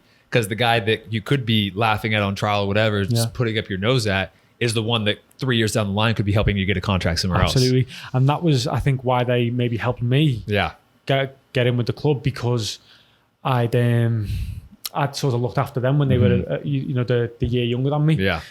Anyway, they turned around right last week of pre-season, the week before season starts. Yeah, it's not going to happen. It's a no from us. I've been driving an hour there and an hour back every day, full time, not getting paid for 6 weeks. Yeah. To be told no. I was like, okay. At this point, Colwyn Bay are like, yeah, you can come back, but we're not really going to play you. So I was like, right, okay. He said, what we will do, we'll help get you a loan to Llandudno in the Welsh League, the 2nd Division of Wales. So I feel like I'm taking another step back sometimes, and I learned you have to take 1 step back to go 2 steps forward. Yeah. My mentality though was like, I was so dialed in at this point. My diet was right. My training was right. I was like, doesn't matter where you put me, I'm going to succeed. Sent me to Llandudno. Amazing group of guys. Like, this is a group that had been together for a long time, but they really welcomed me in. There was... I was in midfield with two lads who were nuts. When I say they loved the tackle, Joe Morgan, Danny Jaggers, if they're watching this, salute. I did not have to put a tackle in all year. These guys were butchering people because this was a physical league. And I mean, I'll get to that in a minute. But first game, I've scored. Next game, I've scored. Third game, I've scored. I'm on a roll here. Like, my confidence is flying. I'm fit. Fourth game. At the time, so just before the third game, there was a competition called Samsung Winner Pro, and Samsung had a collaboration with a Swindon Town in League Two. And basically it was like you could apply and go for like an open trial. I've gone for this open, and the idea was the best player. It was like a talent contest with winning a professional contract with Swindon. First one, I've killed it. Like, who's this guy? I've got the date to go to the second one, why I'm playing for Llandudno. Third game, some lad, I said physical, I passed the ball. As my foot's been planted, he's coming right through me. I've done my medial ligament. My next trial for the Samsung Winner Pros in like 6 weeks. So I've got 3 goals in 4 games at Llandudno. This around the October time. Great start. I'm out now till Christmas. Bear in mind it was semi-professional, so I'm not exactly getting like the best quality of care that you could get. So I'm basically learning how to rehab myself, swimming every day, trying to keep fit, get the motion moving in the legs. I'm scared, man, because I feel like I've got this opportunity with Swindon. Kept going. I've gone to this trial literally a week before. I'm still struggling to walk, but I didn't want to lose the chance. Yeah. I've played, and to be honest, mate, I was useless. Didn't get through to the next round. I was absolutely useless, and justifiably so. They didn't give me nothing because, I mean, they didn't know I was injured. You know, but I just didn't want to. Oh, mate, I'm paying out my own money to go around the country for these trials. It was tough. Gone back to Llandudno. At this point, I've got no money. Christmas is coming, so I've just said, like, you know, can you put me on the bench? They ended up bringing me on at half time. Could barely run. We had the Christmas period. Few games go by. My knee starts to, you know, get better. I had a real good ending to the season, scored 4 goals. So I ended up playing 14 games, scored 7 goals, got in the team of the year for the league of 14 games. There was a team in the league called Rhyl. Now, Rhyl previously, they'd just been relegated. I think they had financial issues, but they've been one of the biggest powerhouses in Welsh football, them and TNS. They've been playing in European qualifiers. They played at clubs like Partizan Belgrade, stuff like that. Yeah. So they were known as the main team in the league. I remember before we played them, they had this like swagger about them. You know, teams that are good. They move different. Yeah. And I remember looking at them thinking, you know, maybe it was that like confidence of a 19-year-old. I was like, I'm going to tear you apart today. I remember scoring. I think we won. Got man of the match. I was on fire. I knew one of the lads playing for them. He played with me in the youth team at Chester. He was like their young superstar. He calls me up. He says, do you want to come for pre-season? And this was when I met the coach Greg Strong. He played in the Football League, Wigan, Bolton, Hull, big teams. Funny guy, big centre half. He called himself the Bear. You know, he was like in training. He'd play up front, you know, as a striker in training. But lads, just feed the Bear. I'll score goals. Feed the Bear. And you know, he was brilliant for morale. He's actually been the chief scout the last few years for Ross County in the Scottish Premier League. Top guy. At this point, I had an opportunity to go on trial with a full-time team in Cyprus through a contact. I've gone in for pre-season with Rhyl. He's put his arm around me. He said, listen, son, he said, from what I've seen of you last year in this pre-season, stick with me for 12 months, play for a bigger team, us. You will be playing professional football in 12 months' time. So I'm thinking, right. And at that age, I was 20. I was like, this is make or break. Yeah. I think I took a pay cut to play for him. Yeah. It was the first time I'd gone on instinct. I'd stopped chasing the dream and I'd gone on a gut feeling. Yes. Because there'd been times where I'd chase something thinking this isn't the right thing to do. And I'd sacrifice like listening to my instinct. I listened to my instinct. Mate, I've been flying here at Rhyl pre-season because Strong had so many connections. We had like amazing pre-season friendlies. We played like Manchester City's under 21s. We drew 1-1. I scored penalty. Played Blackburn, scored again. I'm flying at this point. Before pre-season was over, two clubs had put 7 days on me. That means where they put 7 days because I'm not under a professional contract, they can sign me for free. One of them was a team called Neath, which were full-time in the Welsh Premier League. The other team was Bala. Now, when these teams were offering me at like 20 years old, £300 a week, I was playing for £50 a week. So you times 6 my salary. For a 20-year-old who's got no money, this was a big thing. But I had this trust in Strongy. I was like, I'm not leaving this guy. Yeah. Season starts, I think I had 6 goals in the first 8 games. I was like, it's the only time in my career anyone's ever played me in a 4-3-3 as one of the 8s where I can get forward and bomb. I'll get on to that because later in my career, there was times where teams played me as a 10 and I hated playing with my back to goal. Yeah. But when I could arrive late in the box, I was just scoring for fun. End of the season, I'd scored 16 and 32, like team of the year again. Strongy had organised a trial for me at Ross County. They'd just been promoted to the Scottish Premier League, like with record points. Yeah. Manager, I was there for a week. Manager said to Greg, said, really, really like him. He's got loads of talent. Just don't see him getting in ahead of my 2 at the minute right now. He hasn't got enough experience. If we had more of a budget where we were looking to develop someone, I'd take him in a heartbeat. Right, fine, fair enough. When I'd gone there, I'd noticed there was a difference in levels between what I'd been playing part-time and the full-time. It was a little bit quicker. The lads were stronger. Fine. So I was like, I need to work this off-season. Boom, back in the gym. Double down on my work. At this point, I've got myself like a kind of an agent. He's now one of my best friends from local area, but he was trying to become an agent. He calls up Accrington Stanley. They said, yeah, you can start pre-season. Come in with us. We've got about 25 lads coming in on Monday. Great. But then he calls me back an hour later. He goes, listen, do you want to go in with Morecambe on the Thursday? Get 2 days in with them, then go in with Accrington. How that come about was my agent's friend. He'd arranged for my other friend to go in there. He'd just been released from Wigan's under 21s. But then he had a U-turn and said he was going to go on trial with Brentford under 21s. So my mate called and said, instead of my mate Breezy going in, can Ryan come in? Yeah, sure, go on, let him come in. As soon as they come in, the manager, Jim, he's a Scouse fella, really good man manager, really made me feel part of things. Kenny knew my dad, the assistant manager. He's from the same area as my dad, so, there's a connection there. I remember driving up there, it was 2 hours away, Shell. Like, it was a 2-hour drive. I'm nervous driving up there. I'm like, this is the chance.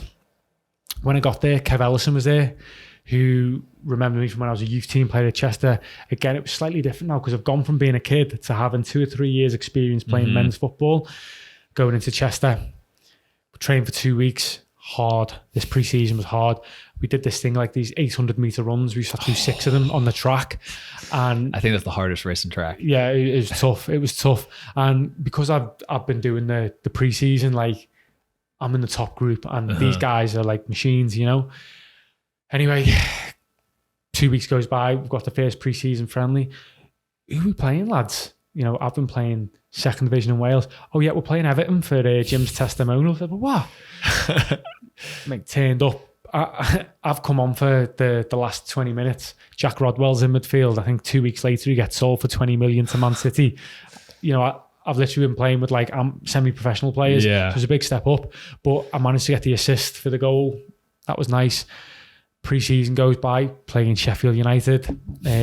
Neil Collins played. I think Neil Collins played, or may have played. The guy who was Tampa manager. Yeah. I know that name. I was like, where is that? Harry Maguire was centre back. He was 18 at the time. Good player. Good player, as we said before. Top player. They had a few other good players as well, lads who've got real good experience, championship experience. And I think I played about 65 minutes. Jim started me, which was, a huge show of trust. acquitted myself quite well. Then the lads that were also on pre-season, they were released. He's kept me there. He pulls me in, right, I want to sign you. Got no budget for you right now. I'm like, Jim, I don't want much. At this point, I've got non-league clubs offering me the moon because at that level, I've showed I can. What is the moon in non-league? At that time, it's £100 changed now. a week? 300-400 quid a week. I was getting offered. Yeah.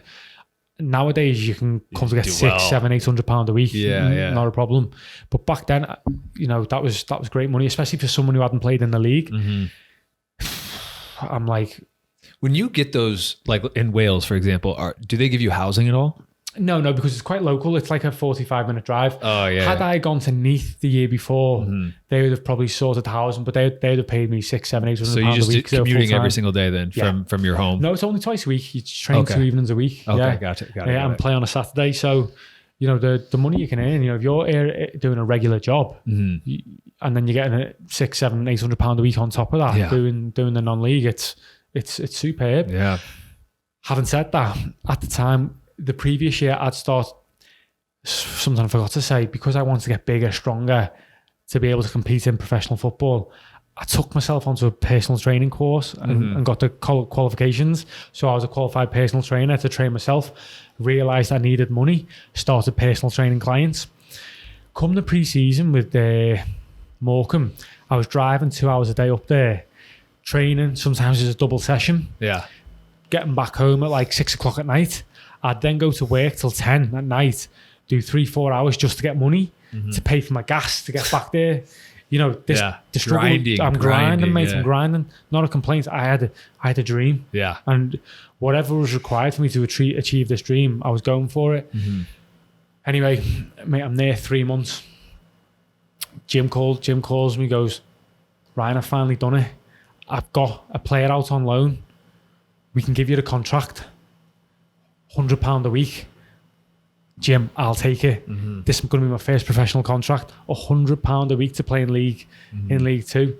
It's like £5,000 a year. You know what I mean? It's nothing. I was like, I'll keep working. It's fine. So I'm going to be a full-time footballer with a full-time job in the evenings. Not a problem, Jim. Jim calls me. Right, got a problem. The secretary's just called me because you wasn't on a professional contract last year. You were on a semi-professional. You can't sign for a professional team outside the transfer window. We can't sign you until January the 1st. I'm like, no. So he was like, trust me. And I did trust him because he was a good guy. He was like, stick with us, keep training with us. Played a reserve game against Blackburn 2 weeks later. I think David Rhyl was the keeper. He was now at Arsenal. He was young. I think I've scored a free kick or I've done something. After the game, I got a phone call, this random call. Hi, Ryan. This is such and such from Stoke City Football Club doing the Premier League. We've heard you're not under contract at Morecambe. I was like, no. We'd like you to come on a 6-week trial with us. I'm like, oh my God, Premier League team? Yeah. I was like, what do I do? It's a risk. Like, do I call Jim? And because you could close that door, you could burn that bridge. Yeah. But I called Jim, and when you're on trial at the time, you can only play two official fixtures as a trialist. So called Jim, said, listen, Jim, I've had a call from Stoke City, and he was brilliant. He said, son, get yourself there. Amazing. Go and enjoy it. Do 6 weeks. You can play 2 games for them. If it doesn't work out, you come back to me. See, that's what more managers need to do, more coaches need to do. I had one, I'm not going to say the club or the team or the name of the coach at all, but it was similar where I was playing. It was like at the semi-pro level or so. And basically I had this opportunity to go on trial and train with Sacramento Republic or a higher up league. And so I was like, called him basically saying, look, I did it. I got this trial at the professional level. I'm not going to be coming into preseason because of this opportunity. Absolutely, thinking that he'd be so stoked for me, go on, got cussed out, yelled at, oh, you're not loyal to me, blah, blah, blah. I'm like, well, you're, again, going back to what we talked about before, I think as a coach, especially at the semi-pro level or at the youth level, in 5 years, how many players do you get to the higher level, to the next level? And it's like, I would be stoked about that. Look, one of my players now playing in the USL or whatever. And I closed that door. How can you, as a coach, how can you not want to see somebody better themselves? Yeah. Take them steps. Because they just see as one of their better players leaving and abandoning them and almost like, oh yeah, see you later. Thanks for, last season. But it's you want that. Like Absolutely. you want, as a semi-pro coach, you want your players progressing to the pro level. As a 100%. collegiate coach, you want your players graduating and getting good jobs or progressing to the professional level. As a coach, you want to enrich the lives of your players. Yeah. You want to be a guide and light. You want to be a leader. You want the best for them. I know, it's crazy. And if you as a coach, I think if you think more long term, not just short term. Imagine you're picking up the phone to your friend, and he goes, "Shell, what do you think about this coach? Amazing coach. Go and play for him. He wants the best for you." And it happened. I had multiple people say like, "Hey, I'm thinking about this team," and I would say, "Look, I had a good experience when I was there, but this is what happened after." And told them that. And then someone I think went and played, but some were like, "Oh, good to know." Like that's not a good sign. Mate, I've always played my best football when I'm playing for a coach that I can talk to. Yeah. You know, if it's a coach who I think's got my best interest at heart, and if he's open to listening to me and listening to how I feel as a human being. Tactics, you know, most coaches have got a relative understanding of tactics. You can leave or take. You can solve a lot of problems on the pitch yourself. But if you've got a coach that really looks out for you, you'll run through a brick wall for him. Klopp. Oh, absolutely. And I feel that with Danny Dicchio a lot right now. Like, I just think he's such a good guy. Yeah. Like I want, like, makes a difference, doesn't it? Yeah, it makes such a huge difference. And like everything is just like, I want to win and perform for my teammates and everything. But a huge part of it is just so that he can be happy, he can have success and all that. Do you know what the funny thing is? You know, you look at Danny Dicchio. I look at a coach previously, Jimmy Nielsen, that I played for. Jimmy, top fella. Oklahoma City legend. When I say one of the best guys, the best, like Danny, Jimmy, these coaches can... Trevor James. Trevor, top fella. These guys could scream at me on a pitch. It's not really going to affect me. But you know what it is? For me, because they're such good people, I don't want to let them down. Yeah. That's the thing. Yeah. That's it's what his father figure. Absolutely. Yeah. And I think... Barry Venison, huge at Orange County. Yeah. I've told you about him. This guy was the father figure, just called me after training, just amazing. Like he helped me so much. If any other coach my rookie year that had me, I think I don't know if I could have made it through it, but he just kept that alive for me, would scream at me, but then call me after. You know, I'm yelling at you because you have potential. I'm yelling at you because this is what I see from you. This is what I want. You're playing, you know, you're not being aggressive. This is what I want you to do. Be aggressive. You know, there's a reason I signed you. Be that player. Just helped me so much that first year. But I think there's a lot of players like that. Like, you know, it's like water off a duck's back if someone shouts at you now, you know what I mean? Yeah. But then if you've got a coach there that you come in every day and he says, "How are you, son? Is everything okay?" Yeah. You're like, in your mind, like, shit. The full on the arm around you, you know. Just treat you like a human being. Yeah. You can have a conversation. Yeah. You know, at the end of the day, I'm a 33-year-old man. You know what I mean? Just treat me like a human being. You know, Danny, Trevor, you come in and they're welcoming. Looking from a coach perspective, that probably takes a lot of energy every day to come in and be like that every day. To 25. For 25 guys. So it must be difficult for and I'm sure they probably have days where they're up and they're down and they still have to put on that brave face as like the leaders. But as a player, that makes a big difference because you think you'll go into a game and you think to yourself, it's not a fear thing. It's like, I don't want to let this guy down. He's done a lot for me. He's done a lot. I mean? Yeah. I respect him as a man. So that makes you want to give that 110%. So I had that with Jim at Morecambe. You know, I really trusted him. He's let me go to Stoke City. I had a good time there. What I found difficult at Stoke was when I went there, I think I was 20, 21. They put me with the under-21s. Because I played men's football for 3 years at this point, maybe 4 years if you include the year I was in and around the first team. I felt like I was being treated like a kid again. And I struggled with that. Didn't end up getting signed. I was at that age, 21, where if you're not going to push into the first team at that age, like, no problem. Went back to Morecambe. Jim's welcomed me back with open arms. In some ways, I felt he also looked at me a little bit different because I was now not coming from non-league. I was coming from a Premier League club. January was just around the corner. I remember I was in the bedroom. Phone starts going. Jim Bentley, I see on the phone. Ooh, what's he want? Calls me, goes, "Right, great news. Paperwork, we can get you in signed. £100 a week till the end of the season." Yeah, great, Jim. He said, "Got some good news for you as well." I said, "What's that?" He goes, "I want to give you the number 10 shirt." Wow. I was like, whoa. I was like, I've never played a game in the Football League and you give me the number 10 shirt. First week, we're away to Plymouth. I am excited. Like, I am buzzing. I'm warming up at Plymouth's a good stadium. I'm thinking, is he really going to put me on? Like how much does he trust me? As I'm warming up, there, the striker, he was about 32. He'd been like a massive goal scorer. He was like a Welsh Premier League legend, and he was a fireman. But he took a year sabbatical to play professional. He'd had loads of clubs after him for years, and I think he wanted to scratch that itch. His name was Rhys Griffiths. Me and him were warming up on the sideline, and I played against him in the year before in the Welsh FA Cup. I scored a hat-trick, I think. And I had one of them games where everything goes right. Yeah. And he goes, "How are you, mate?" I was like, "Oh, great. How are you? You enjoying it?" And he's like, "Yeah, great." He said, "It's funny. We'd done the pre-match analysis before the game. They had no idea who you are because you've never played a professional game, but they'd seen you played in Wales." And he said, they asked me, "What's he like? Any good?" And he went, "Very good player." He said, "He can shoot, so we need to stop him shooting." I've come on, and they had Conor Hourihane in midfield, who went on to play for Aston Villa. I think he may have played in the Premier League. I think he played for Swansea as well or something. Jim's called me 62nd minute, something like that. "Ryan, you're going on." So for me, that was a huge show of trust. I had 0 pro games, but I think he looked at me slightly differently because I'd played so much men's football in non-league, as opposed to the young boys who'd come through the youth system. Puts me on. I get in like the half space, centre half, plays me the ball. I've been on like 5 minutes. I've got this goal, I can send it to you. Boom. I've spanked this goal in, mate, from like 30 yards out. Dipper over the keeper, top corner. I'm thinking, is this what it's all about?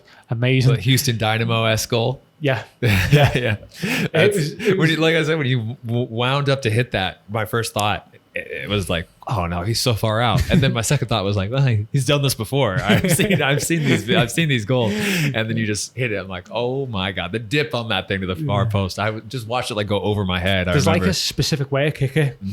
And when I connect with it, the way I describe it is it's like, it feels different. Yeah. It feels like it bounces off my foot, like my foot's a trampoline. It like pings differently. Yeah. So I knew as soon as I'd hit that against Plymouth, against that shot against Houston, I knew I had a chance. Yeah. And I know because it's going to move different, it'll come from a height where it's harder for the keeper to save it. I'll show you the Plymouth goal later. It really dips. Like the keeper's like 3 yards off his line, but it lobs him in a way. Anyway, after that game, the next week, I come on for like 30 seconds. Felt a bit disappointed. Week after, we're playing Dagenham Redbridge away. We're 1-0 down. He brings me and a little lad, Jack Redshaw, on. Our whole team was like a team of giants, except for me and Jack. I've come on. Jack slipped me through and I've like faked a shot in the box. And like the defenders dived in and I've chopped the ball back onto my left foot. Done like a little 2-touch and then whipped it in. Make goal, 1-1. We then go on to score the winner. We win 2-1 away at Dagenham. The lads are buzzing. I'm thinking, I've got like 45 minutes of League 2 football here with 2 goals. Bear in mind, my last few years have gone up and up. I'm thinking, I'm on the move again here, lads are going. Then on the Wednesday, because I'd only played like 20 minutes, I played for the reserves. Scored a replica of the goal scored against Plymouth in the reserves against Burton at St George's Park, which is where England train. Absolute rocket. After that, Jim, to be fair, always looked after me. Comes up to me and goes, "Ryan, I'm going to give you a new deal." Oh, brilliant, Jim. Delighted. The up my salary from £100 to £200 a week until the end of the season.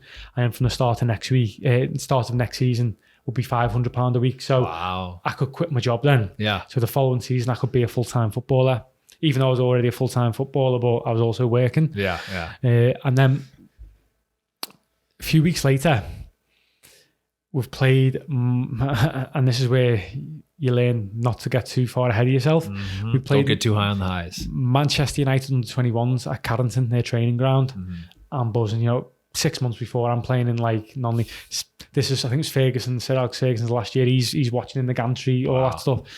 Mate, first half, I've hit one of the best free kicks of my life. It was like a knuckleball. I've dipped it over the wall. It's wobbled. Apparently the keeper, as it's gone in, he's gone, wow, because the ball was moving everywhere. At this time, do you remember the night balls? They're like the ones using the Premier League. Back in like 2012, these balls, if you hit them right, they would move. Is the ones with the stripe, like circle? I think kind of. It was like the ones just after. They had like a stripe, but it wasn't the full circle. But anyway, these balls moved. First half, I've done like double scissors, gone past the player, wrapped it in. Keeper makes a save. Second half, I hit the ball with another free kick. Bear in mind, they had Jeffrey Schlupp, the guy who plays for Leicester, or did play Palace, I think he's been for. He was on trial from Leicester. He ended up scoring a hat-trick that game, actually. He was on trial at United. They had like lads like Ryan Tunnicliffe, Januzaj. There's a few more like players who went on to a good career, and I'm mixing it with them in midfield. I'm thinking, I'm going again here, lads. Like, I'm enjoying playing with you, but this is going to be me this year, lad. On the and this is where you learn your lessons. Yeah. Saturday, League 2 game, away at Barnet. I'm playing against Edgar Davids, the legend. He used to play for Juventus, Barcelona in midfield. He's like 40 at this point. Mate, he little boyed me. I couldn't get near him. He was unbelievable. Just his understanding of the positioning, taught me a lesson, took me to school, like amazing. And I was like, maybe you're not as far ahead as you think you are. Got to keep working. So that was that season. Delighted to get my first professional season, first professional goals. This is what, 21? 21 I am, yeah 21. Okay. So I've come into it a little bit late, but again, it was a great experience for me. Second season, in that off season, one of the senior players, Chris McCready, took me on like a real grueling off season gym schedule. Everything was planned via someone from John Moores University. Again, I'm shredded, but I'm bigger this off season. Come back to pre-season, didn't run a lick all off season because I'm in the gym. Don't know what happened. Done the bleep test first day. I've won the bleep test. Really? I think I actually completed the bleep test that off season. Like I was fit when I'm like 22 or 21. I was like really fit. Pre-season's going. I'm in, I'm out. First game of the season, I'm in the team. Played away at Wycombe Wanderers. Yeah. Team struggled. I struggled. Bad performance from everyone. Being the young guy, I thought I'm going to be out next game. Got Wolves on the Tuesday. Gaffer's going to drop me. I was gutted. Like Jim Bentley, to be fair, trusted me, stuck with me, played me on the Tuesday night live on Sky against Wolves. 83rd, mate, I'm having a good game. Like live on Sky, I'm thinking, doing good. 83rd or 80th minute, free kick, exactly in my area where I like to take them. I'd had 2 saved in the game. We had the big 6'4" French left back Tony Diani, who could also take free kicks, and he's like, Ryan, let me take this one. But the 2 previous free kicks were on the right. This was on the left. I love taking them from the left. And I don't know where I've got this confidence from. I picked the ball up, said, Tony, watch this. Yeah, I'm going to score this. And he's looked at me and I said, Tony, I'm going to score. Because I knew I'd worked with a kicking coach, a free kick coach. Yeah. And this was a spot we worked from. I'd hit this shot 300 times every Wednesday for the last year. I started working with him the previous January. So he's looked at, he knew I could take them. What I've since learned was my mum was in the crowd, and she's gone, oh my God, he's going to score. And the fella in front of her turned round, he was a reporter. Said, what do you mean? He goes, I'm his mum. She said, he always scores them from here. He's going to score. I put it down, and I knew before I hit it, this was going in. What I had to do emotionally, and one of the only times in my career I knew before what was going to happen. The hardest thing was the emotional control. I had to calm myself down because I knew the place was about to erupt. Yeah. And I knew what was going to happen. I was like, calm down, because if you don't calm down, you're going to blow it. Yeah. You calm down, just whip it over the wall, goes in like every time you take these. Mate, I've whipped this ball as soon as connected. I've started running, mate. This was going in. After the game, I've come off with 1-0. My phone's blowing up. 200 like Twitter things. Rio Ferdinand tweeted like Williams' goal, like so much up and down. Wow. Charlie Adams, another Premier League player, he's tweeted about it. Like my Twitter's gone nuts. That was an amazing experience. 3 days later on a Saturday, ball comes into me, edge of the box, bang, goal, top corner. I thought, this is easy, I'm flying here. I later found out that through a mutual friend, Cal McManaman. He had a good career, played at West Brom in the Prem, moved from Wigan. He told my best friends, one of my best friends is his really good friend. He said, I've heard through my agent, Wolves are watching Ryan regularly. I was like, oh, this is cool. Scored another couple of goals. Next few months I had 4 quite early on in the season. Then I got a little bit of a hamstring niggle in the November. slow my progress down. It's the highs and lows of football. Come back just after the Christmas game, so I'd missed about 4 weeks. Team's changed. Team's doing okay. Team's up and down. Team starts struggling. Gaffer wants to use experience, which I understand. Didn't get much of a sniff the rest of the year, and that's where you need that little bit of a look. If I'd have been in a club where they're trying to sell young players, regardless of what was going on, I'm back in the team there because they want to shift me on. Didn't happen. Next year, up and down. Come the January, my contract's about to expire, and in a few months I'm going to be 24. I get a phone call, Motherwell in the Scottish Premier League want to take a look at you. Go up there for a week. I asked Jim, again, good relationship with Jim. I said, listen, Jim, I'm in and out of the team this year. You're not really giving me a run of games. These say you want to look at me. Go on, son, get yourself up there. If it doesn't work out, you've still got a place here. Yeah. Brilliant. Amazing. Gone up there. I've been up there, like it's come out in the news, in the press then. When I'm up there, I've got a phone call. Don't sign for Motherwell. I'm thinking, okay, why? There's a team called Brentford in the Championship. They sign players based on statistics, this and that. There's interest there. Go back to Morecambe, see how the season goes out and see what happens. Who is this phone call from? A previous coach I'd worked with. Okay. So then I've gone back to Morecambe, in and out to the end of the season. Season finishes. I had a clause in my contract. I signed it when I got that new deal. It was like I re-signed another deal after the Wolves game. So I'd signed 3 pro contracts in the space of like 6 months, 7 months. £500 a week again, or £600 a week, but it increased £50 with every 10 games I started. Okay. So by the time I was at the end of the deal, it was like, I don't know, it was like £700. And Jim was like, listen, you've been in and out of the team. You're using £700 a week my wage bill. I'm going to go in a different direction. Love the bones of your son. I had no problem, Jim. Thank you so much. Come the end of it, I've gone away on holiday, gone to Vegas with the lads. Get a phone call. Yeah, Brentford to go. Went down, met Brentford, spoke with them. This was a whole new world for me. You know, I come from small teams, non-league teams. This was a team that were doing it right. They were trying to get to the Premier League at the time, using real data analysis, maximising all the places where you can get marginal gains. They were doing it right. Signed there. And now, is this League One? A Championship. Oh, this is Championship. Okay, wow. But when I'd signed, they were in the playoffs to go Premier League. So they missed out and got beaten Middlesbrough, maybe it was. So I was like, holy smokes, like if they go up, I'm technically a Premier League player. This is unbelievable.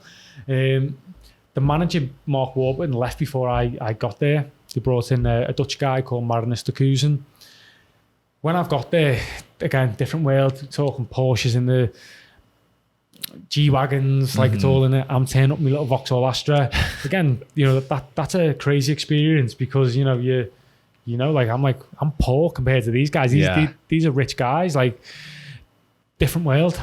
It's funny because you go from being like a higher paid player at the previous club and then all of a sudden you're back to the bottom again. Well, even at the previous club, I was probably middle of the road because I was a young guy. Yeah, I mean, in League Two, I think you're looking at like £1,500 a week, £2,000 a week. Yeah, I was on like £650, £750, something like that. So yeah, but for a guy I was still living at home. I was 22, 23. Yeah, I was fine. That's a decent contract. Oh, absolutely. But going into an environment where you're hearing some guys are on £20,000 a week, some guys are, you know, on £10,000 a week. You know, I was making okay money, but considerably less than these guys.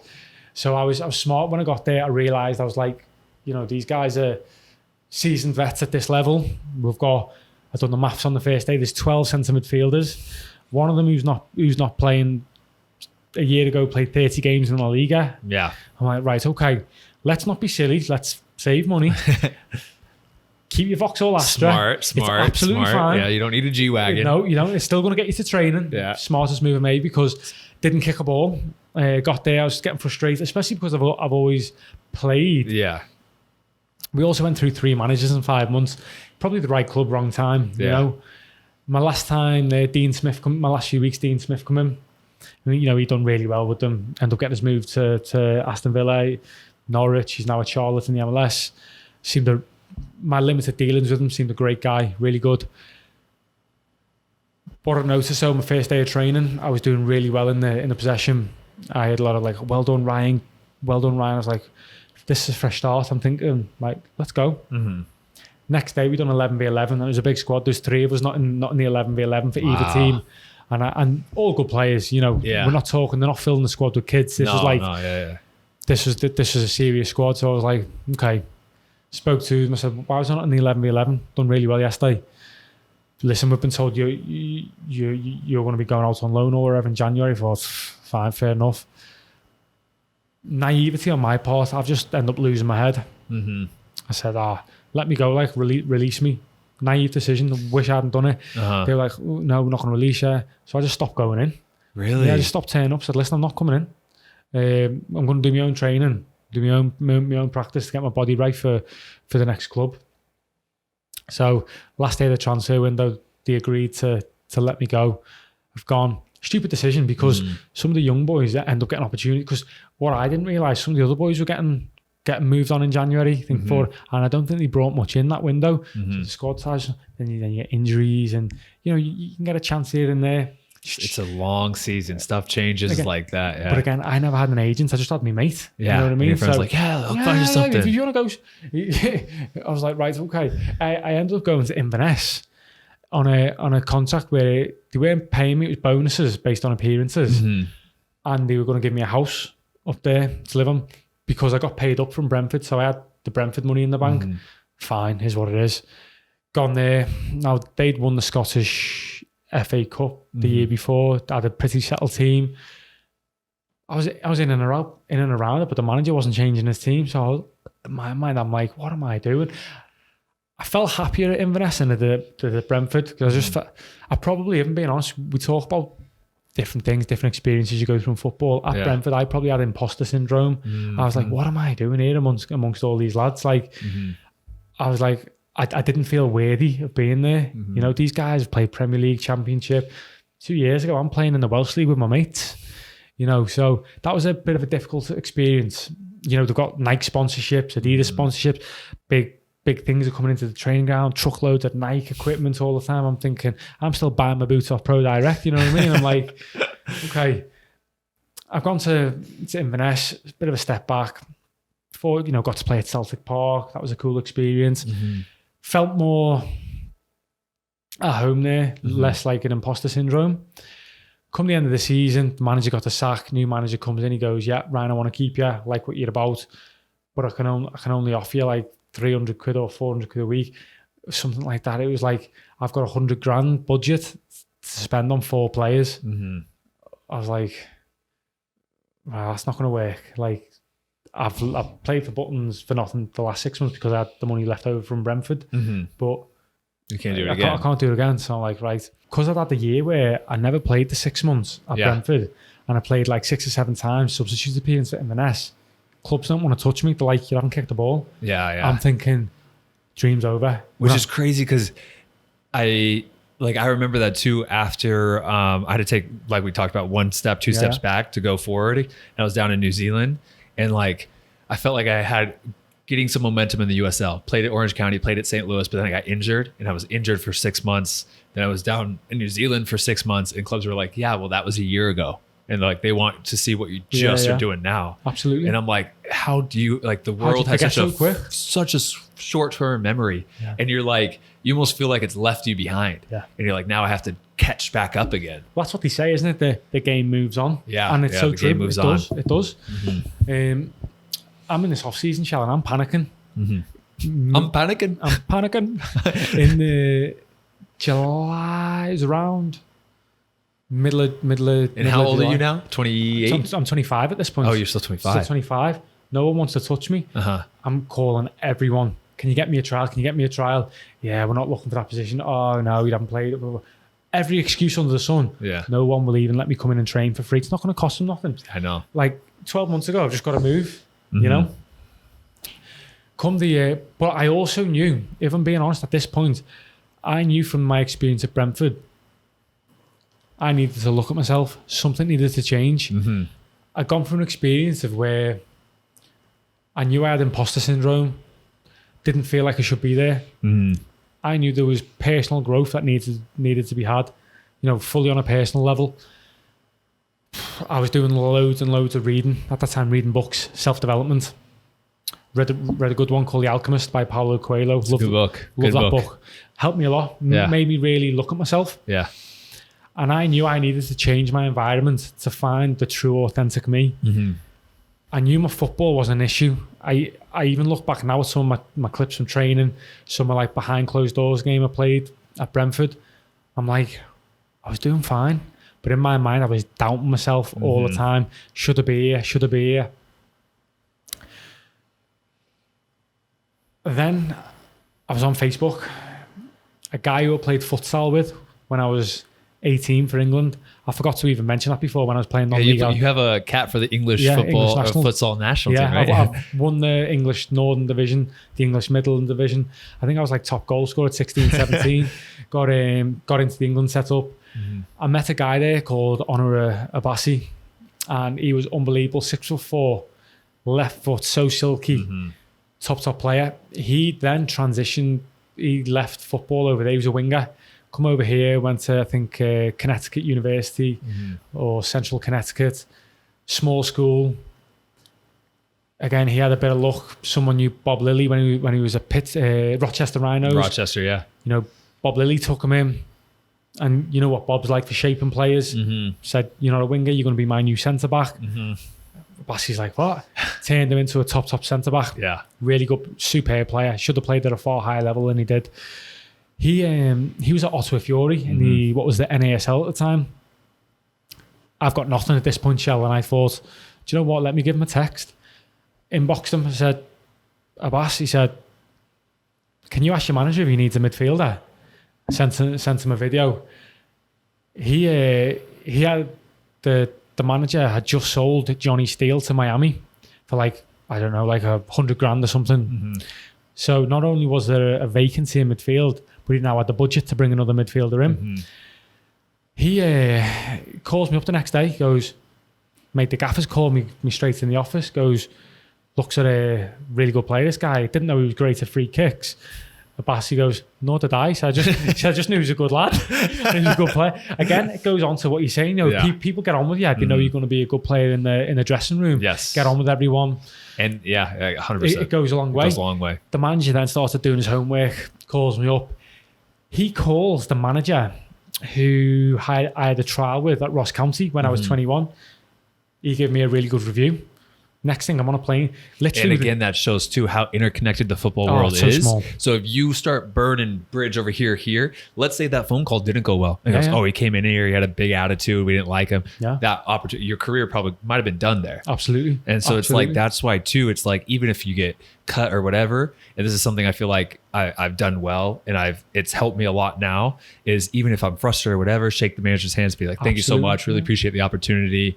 Because regardless of whether it's difficult, but regardless of whether you like or dislike a manager, whether it goes your way, it doesn't, they're still human beings just trying the best. You know what I mean? They're just trying the best. We've all got flaws. So I think you just have to accept it for what it is. I'm not perfect at all.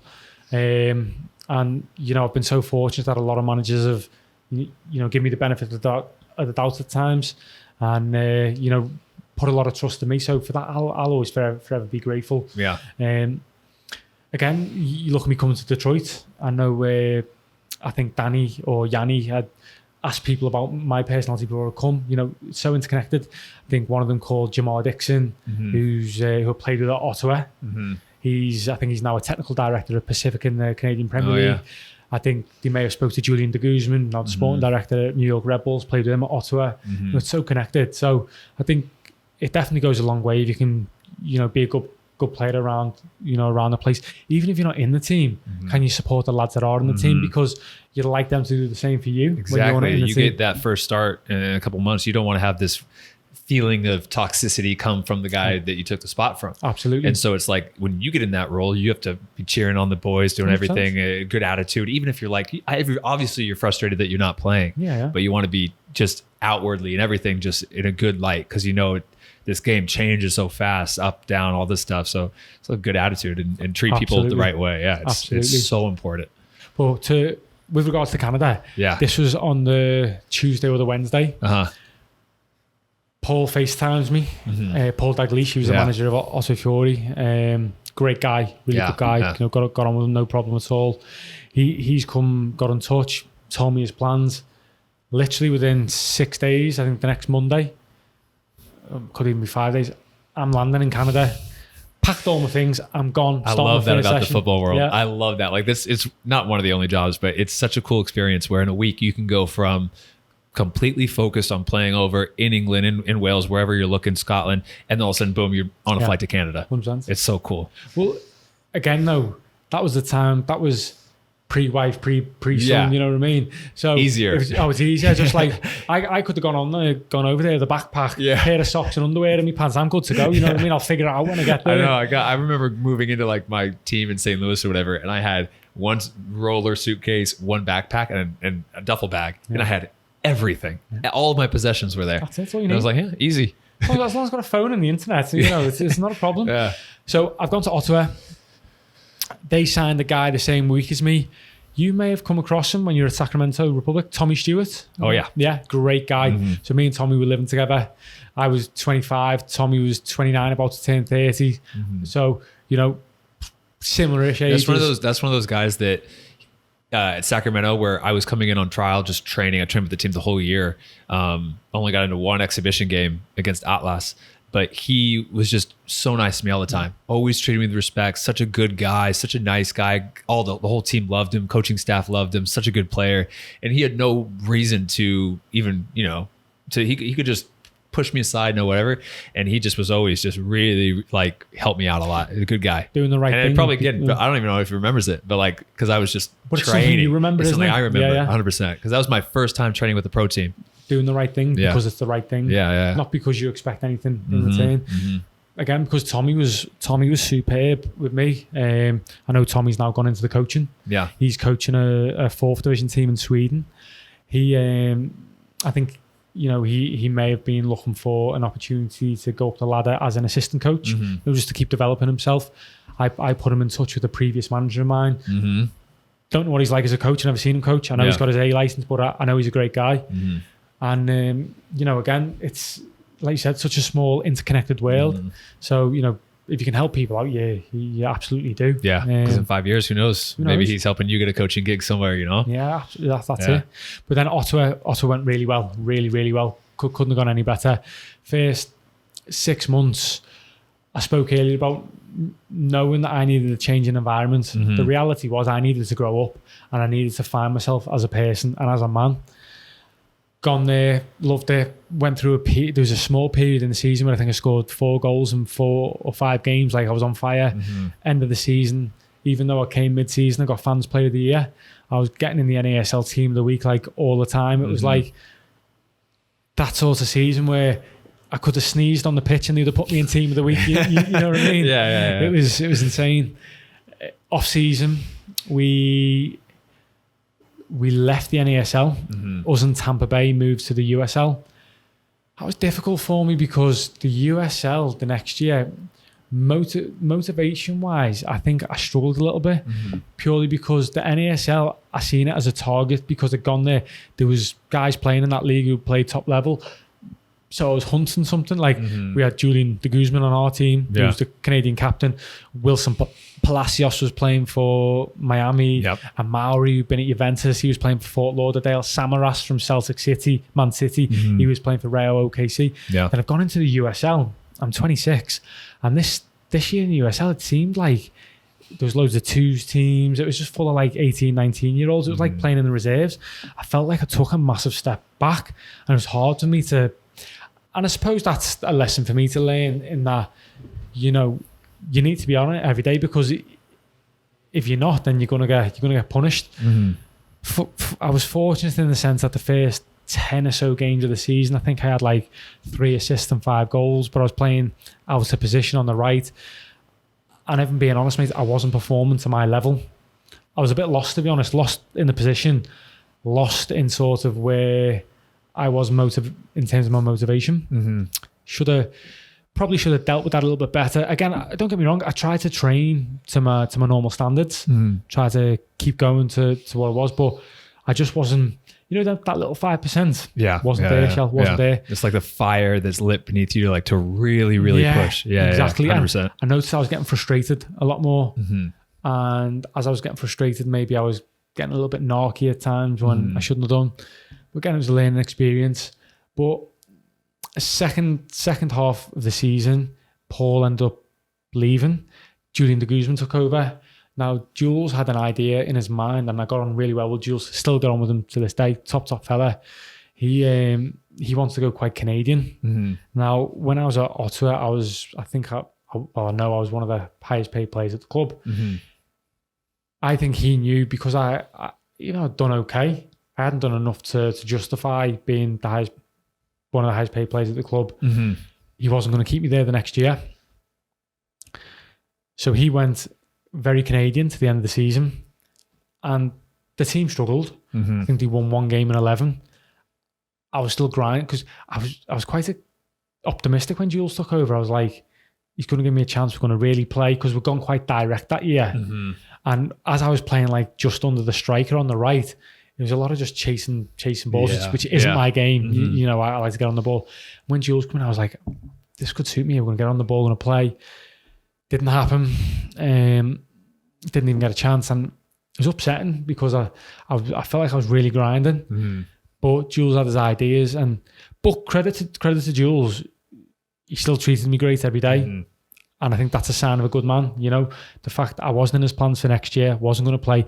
He decided he wasn't going to give me a chance, but he still treated me like a man every day, a good person, and it's gone in both our favour, because I don't speak to Jules all the time, but once in a blue moon, when I text him, how are you? It's great. You know what I mean? And to be honest with you, I think even my mum still remembers Julian de Guzman when she come over to visit me, and we were in a coffee shop, and Jules came over, introduced himself to my mum.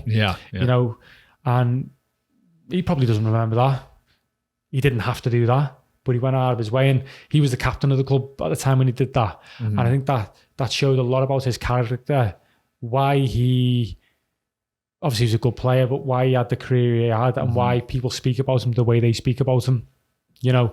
So them small moments in football, in life, they might not mean much to you, but they mean a lot to the person you're doing it to. But yeah, so that year didn't go as great as I would have hoped.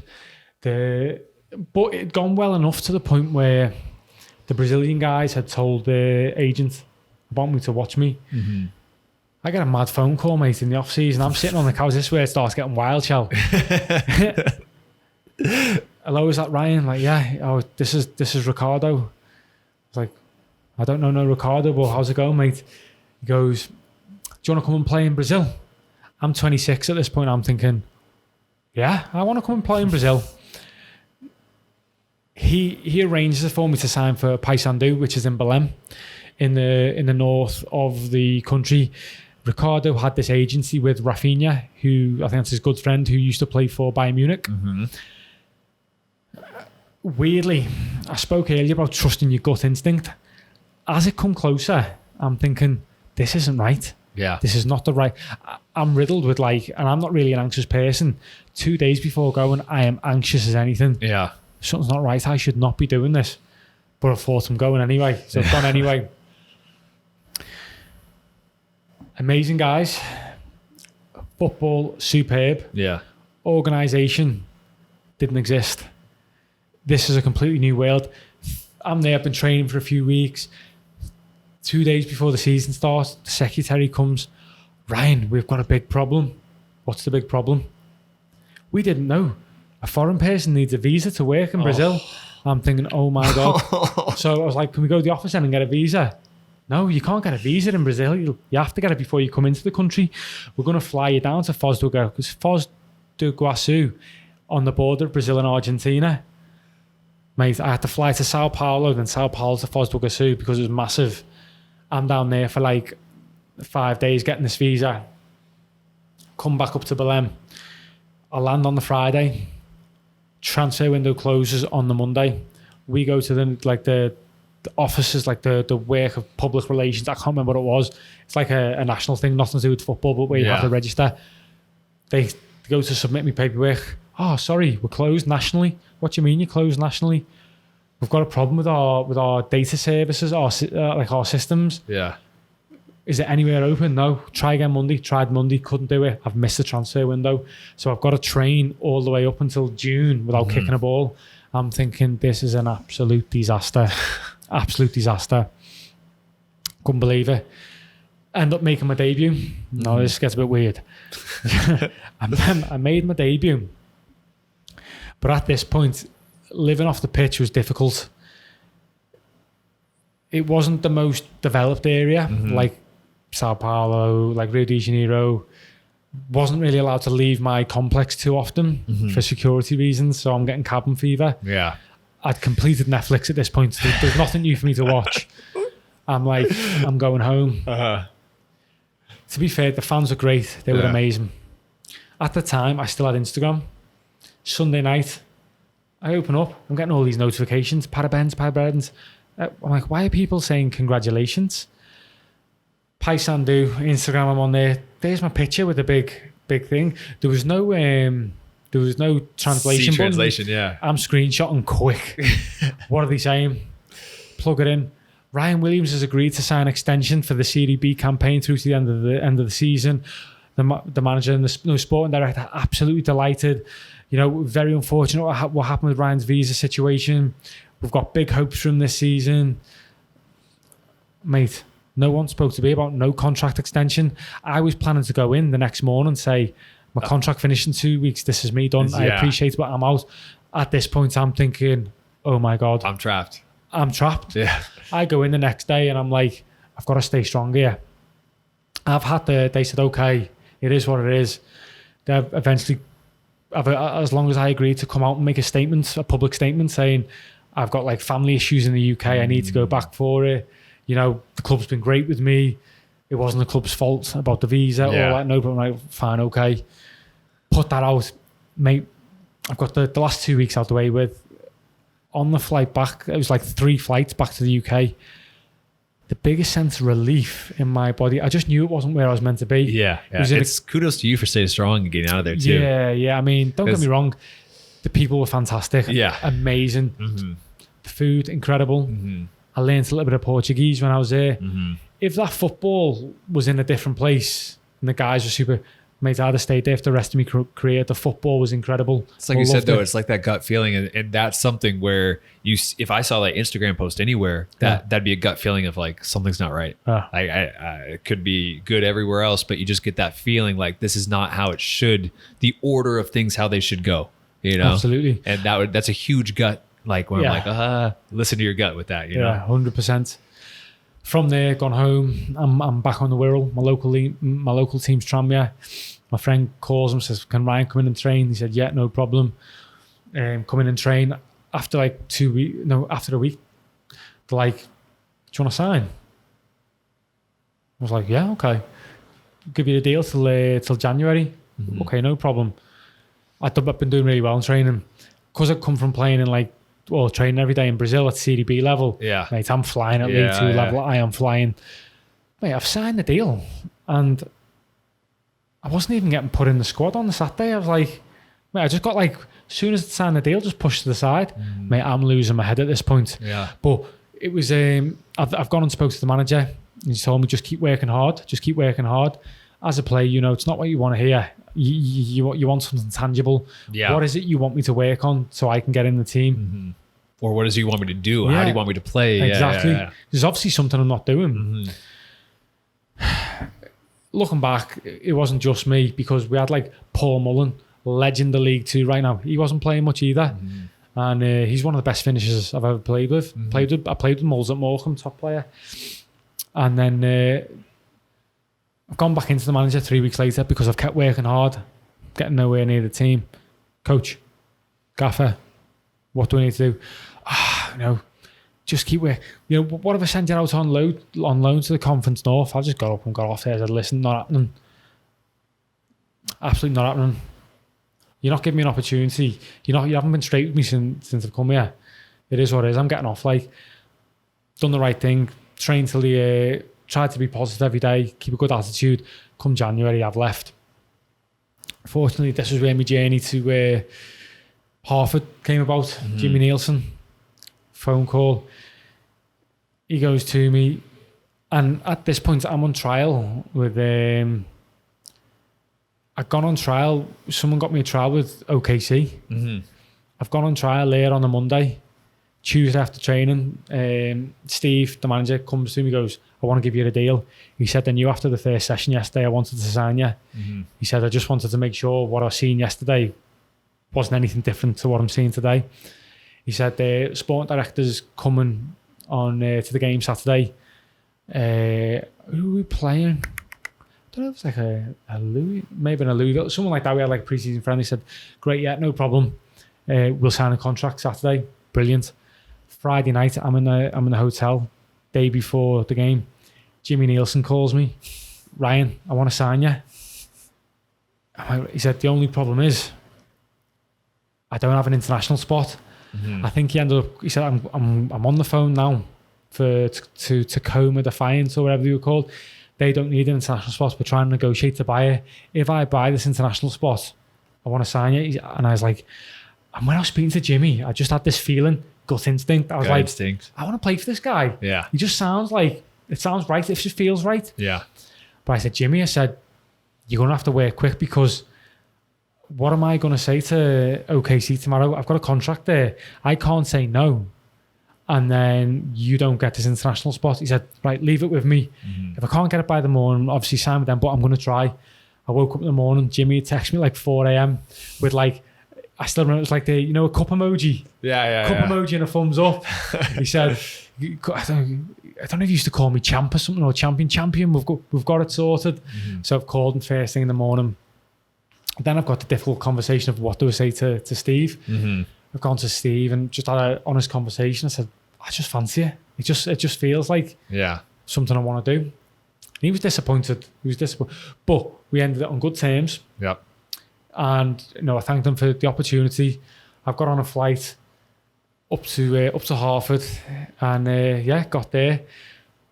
Weirdly, first few months of the season, I'm probably not firing on all cylinders because I hadn't played much the previous year. Yeah. With what happened in Brazil and then with what happened at Tranmere. But I knew I was training well. So I've gone again, have a conversation with Jimmy. Now Jimmy's a legend. Jimmy was straight, and I've always appreciated. He said, listen, man, he said, you're not doing nothing wrong. I'm going to be honest with you. I just prefer the other two to you right now in midfield. Well, fair enough. What can I say to that? Yeah, exactly. You know what I mean? Not a problem. He said, just keep working hard and wait for your chance, because you will get your opportunity, because I do like it as a player. And I thought, okay. And those opportunities always come in the season. Always. There's always, every single season, the opportunity will get in. If a manager really, really likes you and rates you and wants to get in the lineup, all it is one guy tired, one guy injured, one whatever, and then the lineup shifts, spot open up, and then there you go. What really worked for me though with Jimmy was, well, straight from that conversation, I thought, I'm going to double down for this guy here. I'm going to double down, keep pushing. I've started smashing it in training. What I liked about Jimmy was he put his training sessions on early. His sessions were short and sharp, done. So I always felt fresh, which suits me as a player. And then I'd go home, I'd nap for an hour, and then I'd hit the gym every day. Some clubs it's difficult to do that because you might be there from like 9 till 2, and you're tired after it. You're then more focused on recovery. Jimmy's sessions were short, sharp. And then because I was going to the gym every day, that's something I always find that for me personally gives me confidence. Anyway, we're still losing games, and I'm still not getting a sniff, maybe coming on for 10 minutes, 20 minutes here. At this point, the other boys have recognised what I can do.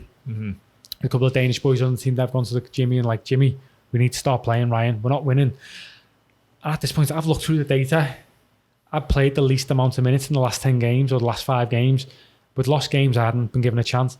So I've took it to Jimmy, and I knew OKC or someone was trying to trade for me. And I said, listen, Jimmy, this is the data. We're losing games. I've had the least opportunity out of anyone. I've got teams that want to trade for me. I don't want to play for them. I want to play for you, but I can't do that if you give me a chance. If you don't give me a chance, I said, if you give me a chance and I fail, I'll shake your hand and walk away. Mm-hmm. But I knew I wouldn't fail at that point because, mate, I'm in the gym. I'm ripped. I'm feeling good. You're shredded wheat. I'm shredded wheat, mate, at this point. I'm shredded wheat. And that's something that gives me confidence. You know what I mean? 100%. It puts you in the right mental space. I knew come game day, I felt fresh and fit because of the way he trained his team. I knew I was doing the extras in the gym every day, upper body, felt strong. I was like, I'm good to go here. There's no way I'm failing. Mm-hmm. At the time, we were near the bottom of the league. Indy were top of the league. And he said, okay, you start on Saturday. I was like, is this because does he want me to like fail? Like as if I thought, get that out your head. Yeah. Mentally strong, let's go. Mate, I've ran that midfield for 70 minutes. Mm-hmm. We got the first home win of the season, 2-1. Wow. Comes off, shakes my hand, goes, son, that was a performance. Like happy days. Mate, started every game for the rest of the season. Every game. But come the end of the season, he pulls me. No coach has ever done this before, but for me, it just showed like the level of confidence and the humility of the guy. He's pulled me. I don't want to go coffee. Yeah, no problem. I had a coffee. I met him in West Hartford. Mm-hmm. He goes, listen, biggest mistake I ever made this season was not playing you from the start of the season. He said, that's on me. Mm-hmm. He said, won't happen again. He said, you've been superb for me. He said, I think I'm going to be leaving. Mm-hmm. I think I know what job I'm getting. It's another USL team. Didn't end up happening. He said, but you're going to be my first signing. I thought, you'll do for me, Jimmy. Like, just the fact that the way he treated me when I wasn't in the team, it just made me double down. I want to run through a brick wall for him. Mm-hmm. And he did get that extra 5% out of me. Mm-hmm. So he was class. I haven't re-signed at Hartford thinking he was getting the job. He didn't get the job. Yeah. Next thing, COVID kicks in. Bear in mind, weird thing was though, because how the US is, it doesn't matter if you play well or good. If you're on a team that struggles, you're not going to get looks. You could be a poor player in the team that gets playoffs and teams will sign you. Mm-hmm. I think my last 9 games of the season, I think I had 4 goals, 3, because I've been playing as like a sitting midfielder. Mm-hmm. But I think he knew I could get goals. So the last like 10 games of the season, he put like a centre back in midfield with me. Yeah. Said, get yourself forward, son. Made 4 goals, 2-3 assists. Last game of the season, goal, man of the match against Tampa Bay, win, great. I'm thinking people are going to look at that. I think I had 93% pass completion, team of the week. I'm thinking, yeah, teams will sign me. Not if you're bottom. Not even a bottom team. This agent saying, yeah, I can maybe get you to an open tryout day.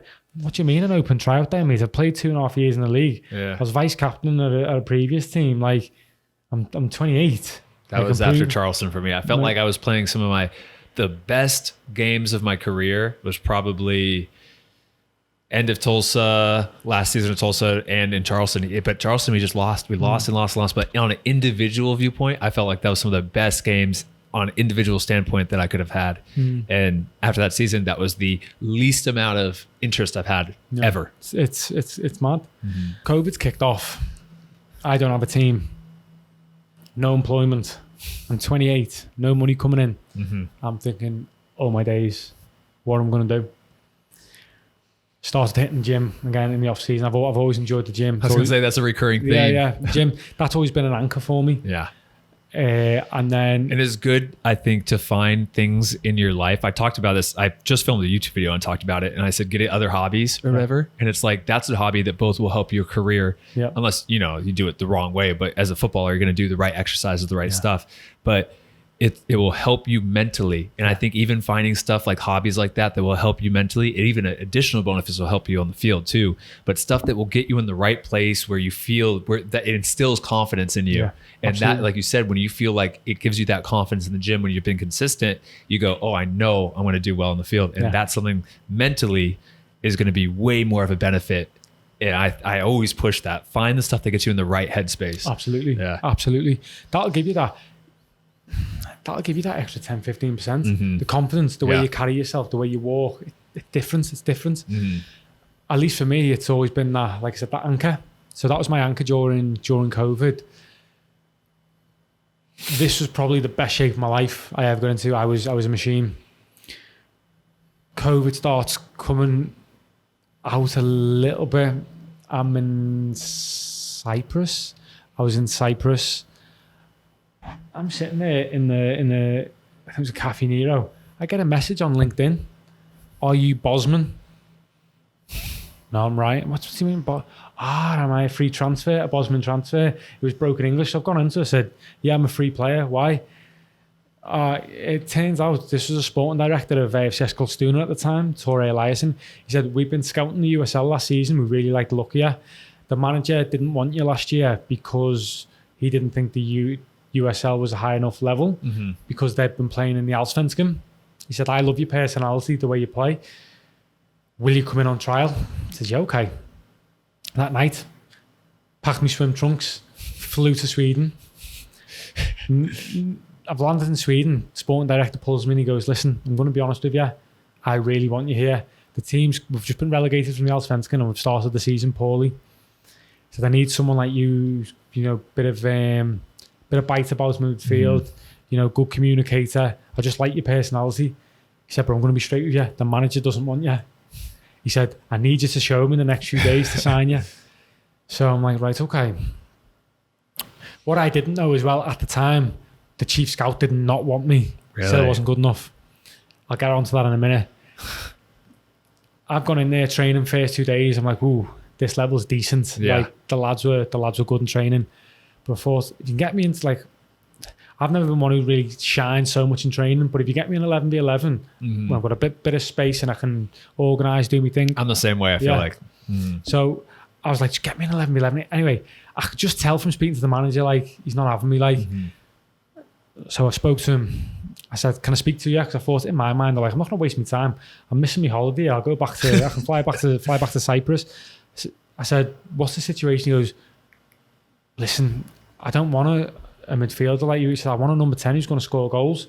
So I just thought, what have I got to lose here? So I put it on his toes. I said, you don't need a number 10. I said, you need someone like me who's going to run round, get 10% more out the players, organise, get the ball and move it. I said, if you don't sign me, you're going to get relegated. And he looked at me like that. I said, play me as a number 8 tomorrow in training. And we'll see from there. He went, okay. Mate, I thought I've got nothing to lose. If a man's got nothing to lose, he's going to go for it. Yeah. Mate, plays me number 8 straight away after training. Yeah, we'll do a deal. Happy days. So I signed the deal. Had to wait for the international clearance to come through. Started first game. Played top of the league, get beat 3-0. I thought, maybe I've spoke too soon here. Next game on the bench. Is this 2021 season? Or? 2020. Okay, we're still at 2020. Okay. Next game on the bench. Lad's not doing it. He nearly brings me on after 20 minutes. So I think he's still got trust in me. He just needs me to get match fit. Right, no problem. Brings me on at half time. I do well. From there, start every game. Mate, we win 8 out the next 13 games to stay up. This was a team that was languishing at the bottom. Yeah. The only 2 players they brought in that window played was me and a centre-back called Aimawusu. He then got a move to Sparta Prague. He was a young player. Wow.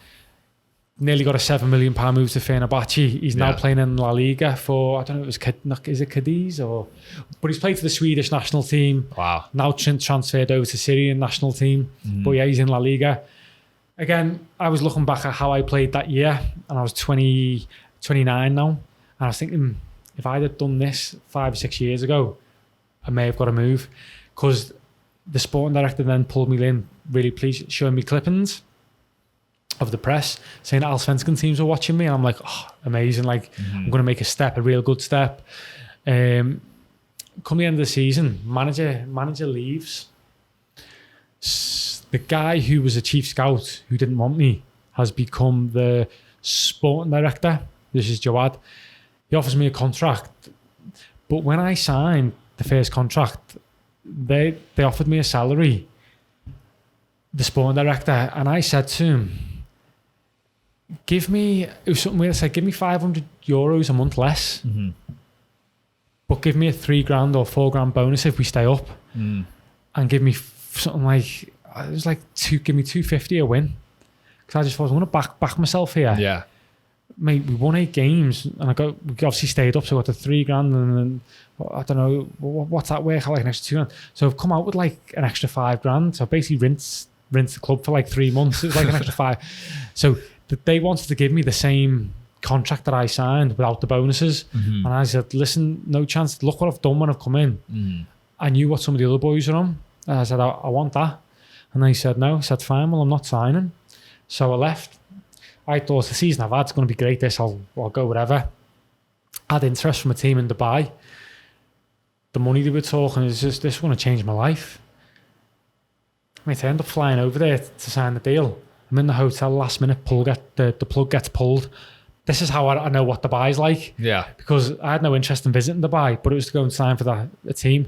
They're called Hatta. They're at like the bottom of the league. I didn't care, mate. The money they were talking, it was insane. Anyway, I've come out. Shelley, we're in March. I've got no team. What am I going to do? I'm picking up the phone. Nobody's answering. I'm like, call Sweden. No, we've already signed our players now. Absolutely nothing's going on. So I was like, well, this is me. I'm 29, time to retire. Here's what it is. Nothing. I had my 30th birthday. I'm 30 years old. Don't have a club. Started working, went back to gym. But because in my mind, I'd mentally I was like, no one's going to give someone an opportunity now who's 30. When I say I hit the gym, I got big. Like I was big. Yeah. I think you've seen the picture of me. I look like a bodybuilder. I thought, I don't need to train for athletic purposes now. I can just go for pure aesthetics. Pure aesthetics. Yeah. Mate, insane. In the middle of the summer, I got a phone call. Do you want to go in on trial at Oldham, the League Two? I said, yeah, great. Got in there first 2 weeks. Mate, I've smashed it. You know yourself when you've played well. The captain of the team comes up to me and goes, mate, you're exactly what we need in midfield. This is brilliant. And you hadn't played in like 6 months. 6 months hadn't played. Did you not touch a ball at all? Were you playing Sunday league or were you just doing anything? A little bit of five-a-side. Yeah. But that was it. Wow. How was your fitness level? Not great, but it was pre-season, so everyone's wasn't great. Okay, yeah. So I've gone in. We're going to play the first game on the Saturday. Manager calls me up. I'm on I still remember where I was. I was going over the Passover, not far from mine. I thought, he's called me. I thought, he could offer me a deal here. I thought I'd done that well the first 2 weeks. You know yourself, like I know myself when I've played poorly. Yeah. You know yourself, you hold your hand up like, no. I thought, I've nailed it these 2 weeks. He calls up, we're going in a different direction. What do you mean? Mate, there was no one there who touched me them 2 weeks. Not the type of player I'm looking for. I'm thinking, you're not even going to let me play in the first pre-season game on Saturday to look at me. I thought, all right, fine, no problem. It's a game of opinions, huh? Yeah, massively. Yeah. So I just started. So then a friend of mine, Stephen Ireland, lad who used to play for Man City, Aston Villa, I play five-a-side with him and his mates, great lads. He calls me up, he goes, do you want to go on trial for Stockport County conference team? They're playing against Macclesfield on Saturday. I said, yeah, no problem. Well, I went on trial, turned out it was like they're under 21s. But like they just had a game and needed a player. Mate, I've killed this game. Absolutely killed it. I thought, these are coming for me 100%. Calls me up and I've still got the voice notes on my phone from Steve. He goes, mate, they loved you. Thought you range of passing this. They didn't realise how old you was. They thought you were a lot younger. They said you don't move like a 30-year-old. I thought, he said it's not done. He said they're thinking about, they're trying, one of the midfielders is getting sold to some team. If he gets sold, it's on. The lad never got sold. Never happened. So I thought, at this point, the season starting in a week's time, I haven't kicked the ball in 7 months now. I thought, right, gym only, banging the gym out, getting bigger every week. I'm in no conditions to play football. Like, playing five-a-side, sometimes to enjoy it. You know, sometimes I'm playing pickup with like local businesses with like 50-year-old men, you know what I mean, who just needed a player. Yeah. In the December, my uncle says, do you want to come play five? I said, yeah, no problem. December comes. I don't know what I've been doing. I think I'd started training for like CrossFit or something. So it was a lot of weightlifting, this and that. And I had a really tight calf from like the jumps or what I've been doing. Mate, I pulled my calf. I've never pulled my calf in my life. Pulled my calf playing with 50-year-old men on a Tuesday night. Worst part is, Shell, it was 5 minutes in. Ever since my uncle texted me, said, I'd invite you to 5-a-side, but you can't cut it with us, mate. You know, you can't keep up with us. That's hilarious. Like, mad thing. So, calf's done. Yeah. Career's done. Thinking, right, okay, it is what it is. But if I'm going to work towards me financial advising, I thought I'd give it everything. I've given it my best. I've controlled what I can control. I'm not going to lose my mind out of what's outside of my control. January comes. My wife just got a visa to move to the UK and live in the UK. Went through a crazy process with that. I wake up in the morning. I've got a text on my phone from my old physio at Sweden. He goes, and with a picture. He goes, "Are your ears burning?" I said, "Why?" He goes, he sent me a picture. It was a video of me in the manager's office on the screen. He said, "We're watching video clips of you playing for us. The manager says, do we know anyone who's got the same profile?" He said, "We need a player just like you this season." He said, "That's what the team's missing in midfield."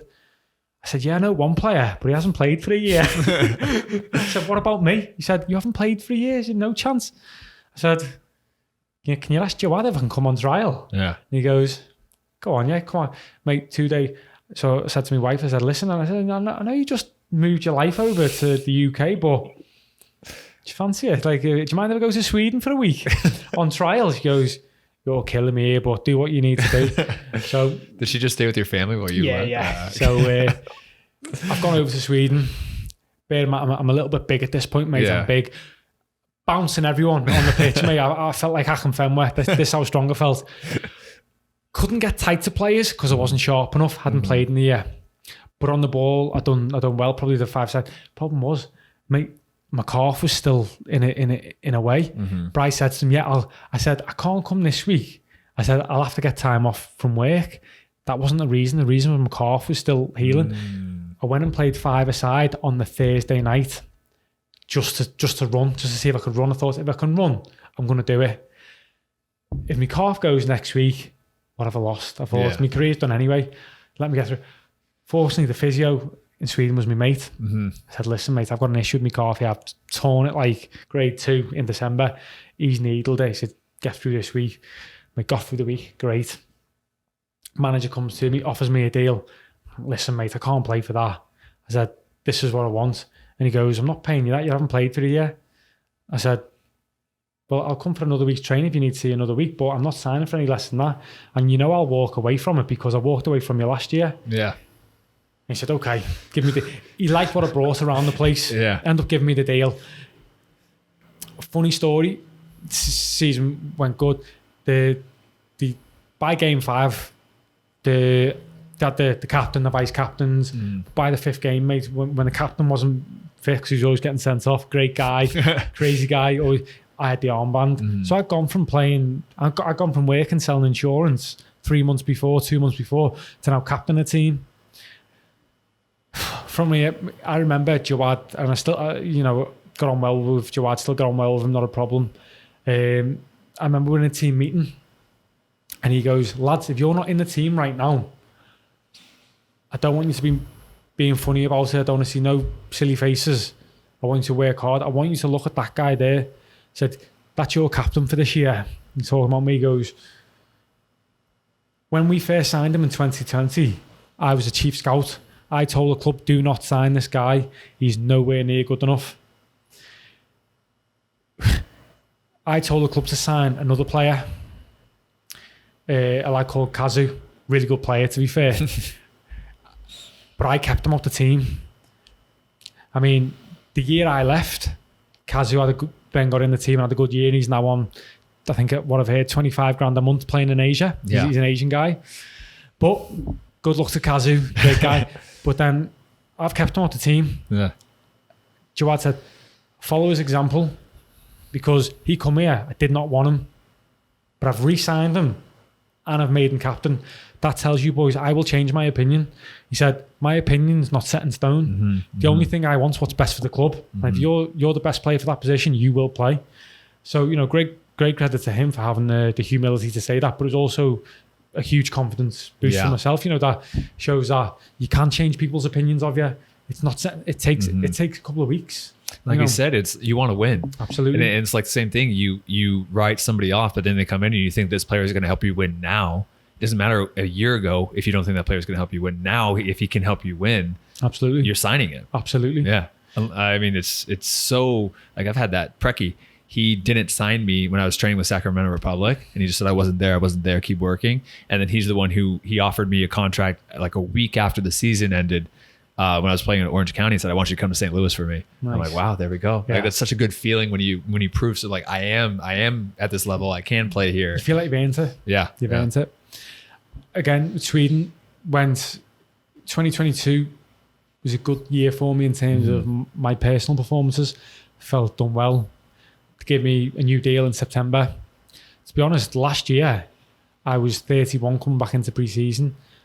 There was talk about them offering me a new deal, a 3-year deal.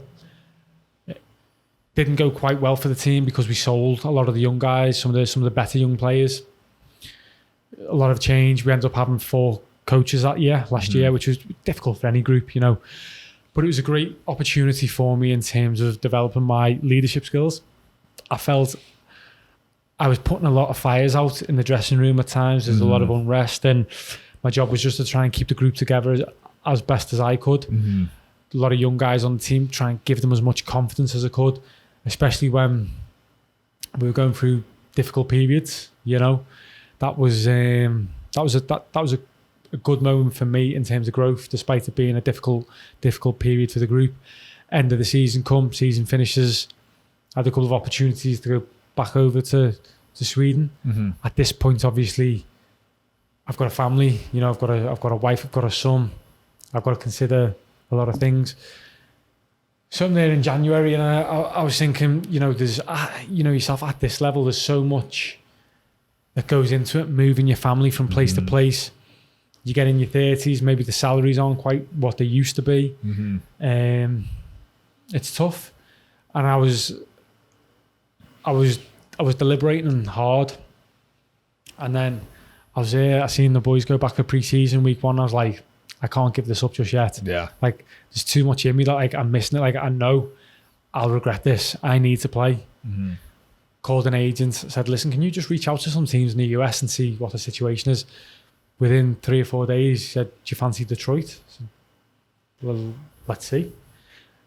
My goalkeeper, one of my best mates now from Sweden, he was over visiting me. We were at a restaurant, like, eating some food in Liverpool, and Danny called me in January. I still remember where I was. I went out to speak to him, and I just had a really good feeling when you go on instinct, gut feeling. Yep. Like the instinct of Danny. Just everything he was saying to me was like the right thing. You know, the way he wanted to play, his management style, what he was looking to achieve, what he was looking to bring to the group. And I thought, yeah, that'll do for me. That'll do for me. So that's brought me to Detroit this year. It was a little bit difficult in terms of then, because pre-season had already started. We were waiting for the visa, so I missed the whole of pre-season.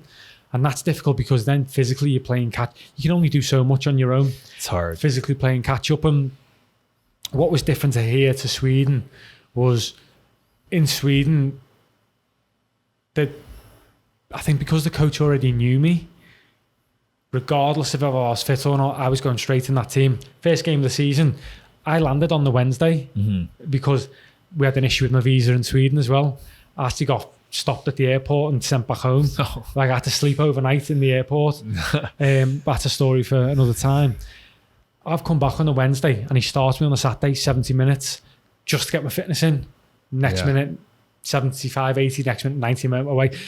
With Detroit, I've come in and the guys have been doing a fantastic job, winning the first 5 games. So there's no reason for the coach to take any risks. Exactly. So the season's progressing. And, you know, you're 5-6 games in, you played 10 minutes, 20 minutes.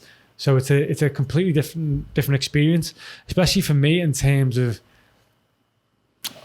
developing as a person. You know, I've gone from being an integral part of a club, one of the main guys there, the captain, to, in a way, you feel like a spare part. You know, I'm 33, but I'm not getting a look in. Can't really show my qualities. I've, I made 1 start in the Open Cup. You know, fortunately went really well. Scored a really good goal. We won. Couple more little bits of appearances here and there, and then I made a start last week. Got my first 90, but then it's been very stop-start. which is something I've not been used to, and especially in terms of sort of my standing within the club. You know, I felt like I've been very important to my previous couple of clubs, whereas here it's like I've got to earn this again, which in some ways is a good thing, you know, because can push you again. And I think that was part of the reason why I wanted to leave the previous place, was because I felt I'd been like, I was too comfortable, if that makes sense. 100%. Yeah. I've been there for sure. Like I knew I could have had 2 or 3 bad games and it'd still keep me in the team. It's like I had a little bit of that at Tulsa, 3 years there. Yeah. And I was happy. I enjoyed the guys, I enjoyed the team. And like, there's just like a gut feeling that I had where it's like, I need a new challenge. Yeah. Like I need a new challenge. I want to prove myself somewhere. And so when they offered me another contract, I just said, no, I think I'm going to take my chances, figure out something else and find something else. And I don't know. It's just one of those things that you can't explain. You just get the feeling that says time to move on, time for a new challenge, time to see what else is out there. I had that too. Yeah. And that's where for me, where I am now, I feel like I've got to climb the ladder again. You know what I mean? I've got to keep pushing, keep positive. Great opportunity for me to try and be positive around the place when I'm not in the team, and keep developing them characteristics, but in a different element. Yeah. You know, last year I'm trying to keep the locker room together, keep everyone from turning on each other, and sort of guide the group. Whereas now I'm just like an extra part in a group where I'm coming into a well-established group. You know, a team that's doing well. So now I've got to earn everyone's trust. I've got to sort of earn the respect of my peers again, you know, and that's a great challenge to have. Yeah. And like, I think too, like it's being older, because you're the oldest guy on the team, 33. I think like everybody really took to you really fast too, like respected you really quickly, understood that you're coming with a wealth of experience and knowledge. And, you know, again, you prove yourself in training, everything, and then it's just taken some time to get the body where it needs to be. Absolutely. And then it's like we said, it's such a long season. There's going to be opportunities. It's again, I've been so fortunate. I've come into a great club with, you look at Trevor and Tiff. Yeah. They really care about the players. They do, yeah. You look at Danny and Yanni, unbelievable work ethic and fantastic with the players. Yeah. You know, you can really communicate with them. Brilliant. You look at a group of guys, you know, this is this fantastic group of players. Yeah. Like, you know, you say, except for Maxi, that's the only one. You put him to the side, mate. No, but like you say the group took to me well, but like for me coming into them, I was straight on the phone to the goalkeeper from Sweden last year. I still speak to him regularly. I said, mate, you would love this locker room. These guys are top. A lot of lads similar age, similar, but then just the sense of humor as well. Oh, yeah. Like, I don't even want to say this on your podcast, but you're a funny guy. You and Rutzi together, and Maxi, the sense of humor. Mate, I could listen to you all day. I love it. Like, you know, Rutzi is I'll never tell him this, but he is the most interesting man in the world. The way this guy is. So this guy, Rutzi, he's got a device, right, that stops time. There's no way he can have done as much as he's done in his life and fill in what he does in a day without being able to stop time. I know. He's done it all. Like he's just these stories, this guy. He's always come up to me. You ever planted a Japanese maple tree? I'm like, no, but I have it. Oh, you'd love it, man. He was telling me when he invented the wheel the other day. Oh no, it is a really good group of guys though. Just hilarious. And I think the best part too is that the work ethic of all the players is incredible. Like we were talking about this today. It's almost like every single player just busts their ass all the time. And that's hard to find because you get a lot of players at other teams that kind of just go through the motions. Yeah. And I think once you get too many players that go through the motions, if you get 3 or 4 of them, it spreads like a virus through the club. But when you have a core group of guys who are pushing every day, not just on the training field, but spending time at the club, not rushing to leave. We eat our meals together. You know, everyone does the gym sessions. Just the way people conduct themselves around the place, it sets the tone, and that's how a culture's built. You see a lot in modern football now. You turn up at some clubs and they have these slogans plastered on the wall, and I'm like, putting a poster up doesn't drive a culture. It's actions every day. It's actions. Yeah, that's one thing. It's just like you've played, like we said, 15 years. And you've already mentioned you played against guys like Jamie Vardy and all these. What is who were some of the best players that you played against? And what do you think separated, like why was it? First game, I remember playing against Newcastle for Morecambe. I think it was in the Carabao Cup in England. This was the one after the Wolves game. Yeah. Mate, I swear down, in the newspaper articles, we got beat 2-0. Shola Amiobi, I think, scored twice in the last 10 minutes. But for 80 minutes, we've held them. In some of the newspapers the next day, national newspapers, I've got man of the match, even though I've been in the team that got beat. First 60 minutes, I think I'm flying here. I'm giving as good as I get. Mate, Hatem Ben Arfa comes on, the French guy. Yeah. Different. Bro, this guy is different. Like, he could move with the ball and dribble at such speed and change decision. Like, it's like he could change the decision mid movement. What really surprised me, because this guy's a silky baller, was how strong he was. So we had a big defensive midfielder who's gone to try and body him. Mate, he was eating grass. Like, he's just put him to the floor and gone. It's the way he operated was different. Sebastian Giovinco, he come on for Toronto when I was playing for Ottawa Fury, getting a cup game. Different the way he moved. It was like he was playing five-a-side with his mates, and he was just operating at a higher level. I remember he was like nutmegging people, like just moving, finding pockets of space that other players wouldn't find. I must be honest, when we played Houston the other week, I was impressed with Hector Herrera. Oh my God, yeah. Just in terms of composure. Yeah. Well, so what separates him for me compared to a regular midfielder? He's not sprinting around like a nutcase. He's composed in his actions. He always seems to have time on the ball. That's the biggest indicator for me, when a player always seems to have time on the ball. Now, he picked that up for me when I was watching him in the game, and I'm trying to suss out when to press, when not to press. His head's always on a swivel, so he knows his awareness of what's around him. He knows when to play quick, when to protect the ball. You know, really, really good decision making. But that's one of the big things for me as you move through the levels. Decision making. Yeah. I think that's the biggest thing. Every player in our team has got technique to cross the ball. They're quick, they're strong, they can dribble, but the decision making, when to put the cross in, when to turn back and play out, midfielder, when to play 1 and 2 touch, when to hold on to it for a little bit of a couple of seconds, when to spin it around the corner at the right time. All these decision makings, the guys do just that bit better at a higher level.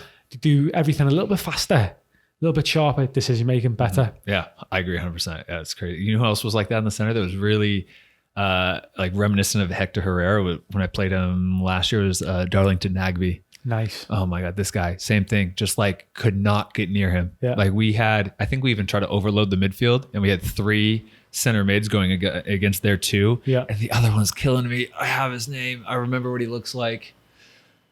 But these 2, we just could not get near him. Just the time on the ball. And then they created, you try to press, and they just easily, just like, they almost want it. Yeah. Because it's like, okay, tire yourself out. Yeah. And then you get tired, and then they would just be like, fine, now you're tired. Now I'm going to run the game. Yeah, now I'm going to run the game. When I was at Brentford, in training, we do possession drills. The possession drills in there were 100 mile an hour. Like, it was bump, bump, bump, ball was zipping. Touch had to be perfect. We had a player called Josh McEachran who came through at Chelsea. Ancelotti loved him. He just signed for us, left-footed midfielder.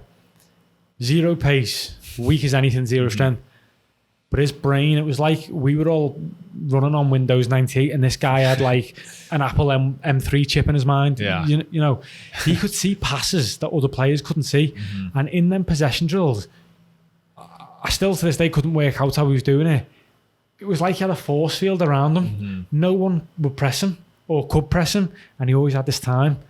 And if anyone did enter that little field of space he shouldn't be, bang, bang, 1-2, round the corner. That's the thing. That I think that's the biggest thing, is that you do it once, you get torn apart, and you go, oh, I'm not going to press him again. Yeah. And then it almost is this self-fulfilling prophecy that okay, now I'm not going to press him because I see how easily he tears that apart. So then they end up getting more time and space on the ball. Absolutely. Yeah, it's crazy. But you have to earn it by being able to go ding, ding, ding as soon as you press. Because if you press and you win the ball or even get close, and you go, oh, I'm going to press again because I almost got it, or I did get it. Well, for you, as when you're defending a winger, what separated the levels of wingers for you? For me, it's like what you said.